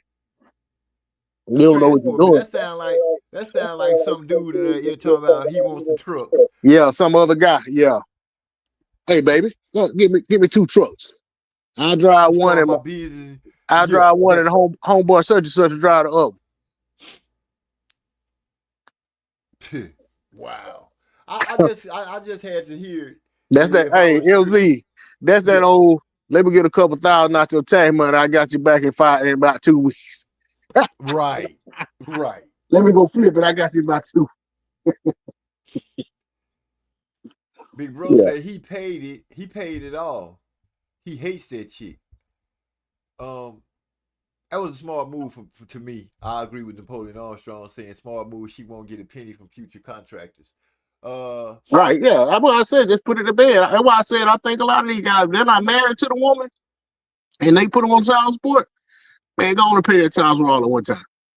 Get it on out the way. Get it out the way. Even if you are seeing the child, and even if you cool with the mom, because every time they see that you getting more. I mean, man, like my oldest son, mom, man, we had a really, really cool co-parenting relationship. You know what I'm saying? I paid my child support. I got my son. I would do extra above my child support But man, as soon as I started, she started visibly knowing that I was doing over a Yeah. certain level. She went back down to them folks, and then she told me that they just sent her a thing for a review, and she just said, she just sent it back, and then they did review and they went up. But then one day I was at her job talking to her because she worked at a public place, and I was there talking to her and a coworker who was like one of my friend's wife, and she messed around and let it slip that she went up there because they were talking about somebody else's child support, and she was like, well, when I went up there and asked for an increase, and she just seen a ghost, like she forgot I was in the room. Right. Man, I just shook my head and walked out. Cause one thing about it, like I said, our relationship didn't work out, but I never thought of her as a liar. You know what I'm saying? And man, she had to suck up to me for a while to doggone make me get over that. You know what I'm saying? It wasn't even about the money. It was that you lied about it for years. Like a couple years that don't went by. And then I'm gonna be honest. I feel what you're saying, but on that note, once we split and you agree to something that's gonna help you because my life is getting better. We are not tethered together, and I shouldn't have. Your life does not have to get better because mine is getting better. Right. You know what I'm saying? Yeah. Because you working and you supplying certain things for yourself. So how dare you go down there and ask them for an increase of my hard work? You ain't putting in on this. Yep. And That's that was crazy. crazy. I had other kids, after that. You know what I'm saying? Like I said, that was my first one. I had 3 more after that. So now you digging in my pocket and taking away from the other kids. Mm-hmm. And then, like I said, I was getting it. Man, we were pretty much, I ain't gonna say it was 50-50, but it was probably about 35 or 40-60. About 40-60. You know what I'm saying? In terms of him spending time with me versus being at home with her. So really, a lot of people would have tried to go get a reduction behind that. I didn't even do that. And then at one point, man, he was staying with her mama for about a year. And she went and moved to where she was from, up north. She went back up there, and while she was up there, she was still getting child support. And I was basically giving her mama money so I was basically paying double child support. Cause her mama was, she was taking care of him. So like I wasn't gonna be like, well, you deal with it, I'm paying your daughter. I just was like, all right, what you tell me what you need. You know what I'm saying? And I was doing it. Oh, big sis, what's up? Sis in the house. AD09. On the ground in here, she say panelists, chat, and mods, blessings, listening in. Blessing. Hey, and I ain't no athlete. I ain't making no million. You know what I'm saying? So I can imagine what those guys go through when they contract and stuff is public knowledge, for the most part. Oh my gosh. So you can imagine, man, them women be like, man, they be like, you hit the Powerball. Oh, right. Man, my baby daddy just got a new contract. Let's go down to the child support, call these folks. He say, Napoleon Armstrong says, my twins will be 18 in June. In my house since day one, same mom. I made it, no child support. Good stuff. Say, I feel you, Napoleon Armstrong. My youngest, 22, getting ready to graduate from Trinity. Her big sister is 34, getting ready to be 35. And everything in between, all lived up under the same roof with their daddy, me. Right here. We went through everything together. The first kiss, the first boyfriend, first girlfriend. Oh my God, I hated the first boyfriends. You know what I'm saying? The thing that make me cringe the hardest, I love being a dad, but when they came and told me they had sex, man, I was like, what? That's the conversation right there, the sex conversation. I had sex, Dad. I'm like, whoo! The oldest girl hit me with it, and each time they hit me with it, it felt the same. It wasn't a disappointment or anything like that because they were protected and these type of things. But they all let me know after we turned 16. You know what I'm saying? Like they had already made their mind up. Pretty much. We had conversations about, Dad, a girl know when she ready and this and that. I'm fighting a good fight saying y'all don't understand the sex. I'm coming like that, like this conversation. I like hearing a man's perspective of it, especially when you aren't coming from a bitter place. Oh, I feel you, sis. But yeah, I'm like, let's not have sex yet. Let's wait till you big. And each one of them had good arguments. I think they was talking to their mama before they came and talked to me. Probably. But in the long run, that's been the hardest conversation to have with my girls, and it wasn't really that hard. It was open. They were So clear about it and everything. so Go ahead. what about the I'm having a baby conversation? Well, my thing that I told the girls were, one, you better not make your mama a grandma before she's a certain age. That was the deal. Everybody had to be finishing school. Right. If you're gonna have a baby, you need to be out of school. So I didn't have any high school babies. Right. Everybody. So, Dee Dee, that's my middle girl. When she got pregnant, she was tripping because my wife was the hardest one on her. My wife like kind of snapped a little bit. Right. So she was like, "Oh man, now I gotta go tell Dad." So you had to play good cop. So this was the chance. This was my chance right here. So I'm like, oh shit, I get a chance to shine. So when she came and she was like, "Dad, I gotta tell you something." So I take a deep breath, and I was smoking because I smoke pretty much all the time. The Snoop Dogg comparison to that is true. So I'm sitting there puffing, and she come in there and she's like, "Dad, I gotta talk to you." I'm like, "What's up?" "I'm pregnant." I say, "What? You pregnant?" "Yes, sir." So a classic, I hit her with the, how that happened. So she started going through the conversation. I'm like, I didn't really mean how it happened. Dad know how it happened. I hit her with some light comedy because that's how I came from the funny part of Pops, and just conversated with her and let her know. I can't say that it's a blessing that what you have with this young man is going to be what me and your mom had. We got blessed where we still love each other, stuck together, and things didn't become an issue. That might not be the same with you. So at this moment, you have fully prepared yourself into the adult world. Adulthood, yep. Baby on the way. You have firmly planted yourself there. There's no going back from that. But as far as you needing help or needing anything, I'm going to be here for you. I'm sure your mom will be here for you. You have sisters and brother. You have a support team.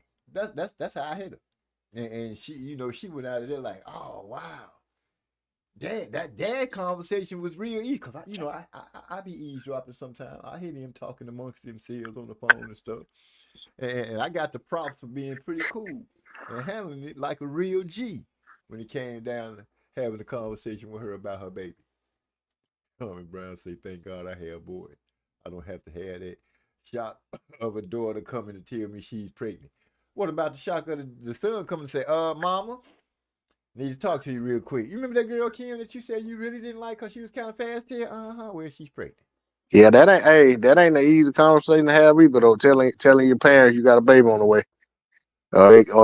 Even like for me telling my parents, then telling my grandparents, you know what I'm saying? Like, hey, right. It was, yeah. I ain't gonna lie, I took a practice run at my older sister. You know what I'm saying? I took a practice run at my sister when Holly first got pregnant. I was thrown off. I was like, wow, well, we had made a plan that I was gonna go home and tell my people. And she was scared, so she was like, "I'm gonna wait for you, and then we gonna tell my mom and my people together." So I'm like, "Okay, cool." I go home and tell my sister everything, cause my sister was like the most like my mom. Right. So I figured I'd bounce it off of her, and no matter how mad she get, I know what my mama gonna be like. You know what I'm saying? Yeah. And so I hit my sister. She all right. So I called mom, let her know. Mom took it quite well, actually. It wasn't like I had envisioned it would be a lot of screaming and cussing, and none of that happened. And so I called Holly and get ready to go to her house, and she was like, "Oh, I already told my mama." Now I feel betrayed. I feel betrayed because you told me that we was gonna tell her together and all this kind of stuff. You know what I'm saying? So You I'll tell you, you kind of walking into an ambush because almost. That's what, she already know. yeah, she'd already told. So I'm like nervous, and then her grandpa's here in town, and they like, she's like, my grandma, my grandpa want to talk to you. So I'm like, well, fuck. We done went from just mama to now I'm finna talk to grandma and grandpa. So I'm on my way over to the house. I'm nervous. I'm sweating, and this is, it's a lot going on, D-Lo. It's a lot on me. It's a lot of pressure. So I knock on the door. Hey, you sound like Betty Wright talking about her first time. I'm nervous. I'm trembling. I was. I get to the door. I take a deep breath. I knock on the door. I walk in. Hello, how y'all doing? So Grandpa started talking to me. And he like, he hit me with the, regardless of what happened with you and her, the same words I used on my middle daughter. Regardless of what happened, y'all still got a baby together. This your baby. That's how he hit me with, right? And mom is standing over there. She looking, and grandma, she's standing over there on side of him. And she got the stern look on me. She got the stern look. She give me the stern look while grandpa saying his thing. So I'm like, let me go ahead and nip this in the bud. So I straight say, oh, y'all ain't got to worry about none of that. That's my baby right there. I plan on being in her life regardless of whatever happened. I don't care what your granddaughter do. I'm going to be right here with this baby. Needless I say, that was all I needed to say. I've been accepted in the family ever since. What's up? Ever since. But yeah, the sex talk that wasn't the coolest of things, but it was. How many kids you got, D-Lo? 4. Are they broke off evenly? 2 girls, 2 boys? 4 boys. Ooh, 4 boys. Mm-hmm. Wow. 18 to 26. Man. So when I had Ebony, when we got Ebony, I was like, okay, I got me a little girl first, which, I ain't tripping. I ain't tripping at all. Actually, my little girl, because I've never bought a pair of Jordans for myself in my life. I played basketball. Jordan's been the man, but I have never funded a pair of Jordans that went on my feet. I have worn them, but I didn't pay for them. All right. My baby girl, Ebony, is the only person that I've ever paid for a pair of Jordans for. I brought them before she was even born. They came in a box, a little tin box, baby soft shoes. You know what I mean? Yeah, I know what you're talking about. I had those only $60. 60. So I grabbed them for her. Came up with the idea, you know what? We should have another baby so she can have a playmate. Now, deep down inside, I'm wishing for a little boy.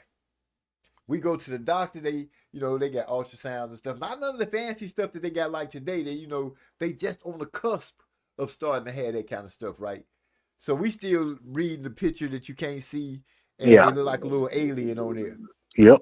They tell us that y'all having a little boy. So I'm like, oh, this is what I'm talking about right here. I got a little girl. I got a little boy. I'm finna shut down shop. Needless to say, Jessica was born. And I'm like, what the hell? I thought y'all said it was a boy. Come find out, she holding the umbilical cord between her legs. So they read it as she a little boy. Then we try again, strike 3. So I'm like, you know what? I think I'm going to go ahead and resign. I look like I ain't going to have a little boy to carry on the name. Dad, the buck stops with me. And lo and behold, we get pregnant again with Michael Jordan and him going for the last championship. Oh, we on number the second 3-peat, the last game of the year. And my son was born when Michael Jordan and him won their last title. I was like, oh, you couldn't tell me shit. You won the title same time, huh? Man, come on now. And the killer is my wife, bless her soul. I'm sitting here watching the game, right? I am watching the game. I'm going nuts because Mike Nance finna be champ again. I'm a Bulls fan, y'all know that. My wife is sitting here just as calm and cool and collected as can be. She peacefully, baby, they won. It's time for us to go. What? You've been sitting here. Y'all I've been labored. I'm just sitting here, going through it while you watch the game. Who does that? You know what I'm saying? Jump in the car, hurry up and speed to the hospital. We get in there. Big E, he can attest to this. He was there with me. No, he wasn't there with me. He wasn't there when Tori was born. He was there when LeBoy was born. Anyway, we get in there. The nurse is saying, breathe calmly. My wife is, she doing her thing. They set her up on a little old, the thing that the bed thing with the legs up. You know what I'm talking about. That. She got her gown and stuff on. It's hectic. It's hectic. I look over there and I see my son's head coming out. Literally. It's coming out. The doctor is still washing his hands because he behind. You know what I'm saying? I'm serious. This ain't just no cold one. This is like a cold 1 times 10 because we having a baby right now. She is having a baby. We coming through the door. The nurse is like, "Oh, doctor, what she's crowning? She's crowning. So the doctor's still over here washing his hands, man. It is getting nervous to me because I'm standing there. Baby about to deliver itself. The baby is delivering itself pretty much. The garage is open. Man, man, this man turned around right in time for my son to just fall in his hand. Just like that. Hey, I bet you wanted a discount. man, we ain't finna pay all these bills. You ain't do it to wash your hand. Cut no bill cord. Dude, come on. He didn't cut the bill. He didn't cut the cord. I cut the cord. Yeah, you cut the cord. But he did make a good catch. Tell you where to cut the cord at. He made a good catch. My son came out, gave a little yell. I'm like, yeah. Oh yeah, he probably patted him on the ass and caught him. He caught him. He caught him because he turned around. He turned around just in time. When I say just in time, because I was froze. I didn't know what to do. I didn't wash my hands. I'm for real. I didn't wash my hands. I just know that we went from coming through the hospital door saying, we finna have a baby. The lady checked her. They was like, oh yeah, they really finna have a baby. So they didn't have no time. They couldn't do no nothing for pain or nothing. Nothing. It wasn't none of that. I'm still trying to remember. I don't remember how my wife got out her clothes. I don't remember. For real. For real. This was happening. This was live. This was when after the game was won, the joy of Mike Nim just won. Within an hour, y'all got a baby. Exactly. We had a baby within 15 minutes of going through the front door of the hospital. God, dog. I don't know if it's because she was holding it that long or my son was just crunk because he heard the jubilation of your voice. Yeah, I was jubilant. I was freaking excited. Everything was, boy. The fourth was born. I heard him through that name on it. Bam, that's who he is. It wasn't no conversation about, do you think? No. His name is this. I've been waiting a long ass time to say that. Man. Armstrong said my wife had I'm not being funny, Armstrong, I'm just saying. If I look around and somebody else got a kid, I'm gonna be tripping. Because I don't know where that came from. That was a good woman. You would have been mad if she had made you leave before the game was over. Yeah, I would have been mad. Or no, because This wasn't the time that you could take the TV because cell phones in the capacity of what they are now didn't exist. I would have just been like, oh, I wouldn't have seen the game. So yeah, I feel great that you know, she held it down like that. Was she pushing? No, she wasn't pushing. Was she pushing? No.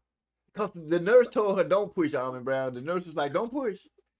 Don't. I do remember her. I do remember telling her, do her breathing exercise. I did say that. Do your breathing, baby. Do your breathing. Yeah, she had to mess around and got good at it by then. Well, yeah, you know, seeing we 3 girls deep. And then when the baby girl ended up pregnant, everybody was surprised. They was like, y'all still? I'm like, wait a minute, what you mean we still? Yeah, it's still going down. I don't know why. I could have swore I had a science. I had it down to a science, D-Lo. I'm telling you, I knew when to attack, when I had to, you know, retreat, when it was all good to let the grenades go off, and when not to let the grenades go off. And some kind of way I miscalculated, and up pops Laboya, the baby girl that's getting ready to graduate right now. The one who refuses to let the door be closed. She don't even know what knock means. She just walked through the door like, Daddy, I need to talk to you. I'm like, you do realize that, you know, you just can't have all access to me like that when you just feel like you're ready. You need to, you know, knock sometime. It wasn't until I had a grandchild that I realized my children was heathens and thugs. Just walking through the door. None of them says, knocks on the door and says, is it all right to come in? They just bust through the door. The oldest girl, the second oldest girl, the third daughter, the son, the baby girl, nobody knocks it out. When the granddaughter was born, she knocked on my door. I'm like, Grandpa, can I come in? Oh man, I didn't know what to do. My kids, the oldest is 34, about to be 35, and the youngest is 22. That's how old they are.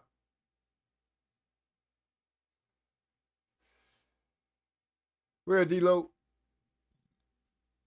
I just shared the connection of I'm going to just say the young MZ, so my real name out there, people be making fun of the government, then I have to go through all that again.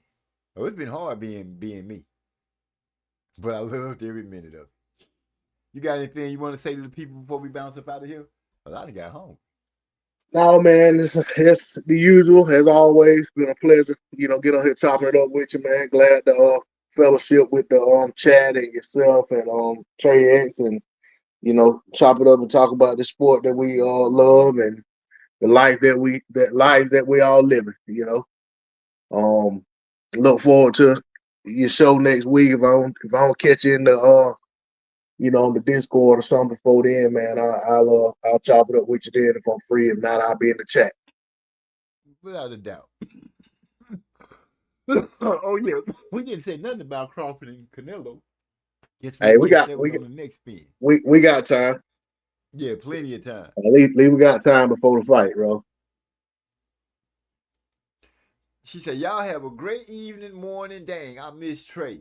Good night, y'all. Good night, sis. Peace and blessings to everybody that came through. I love it. I just love having fun in the conversations and talking boxing with you.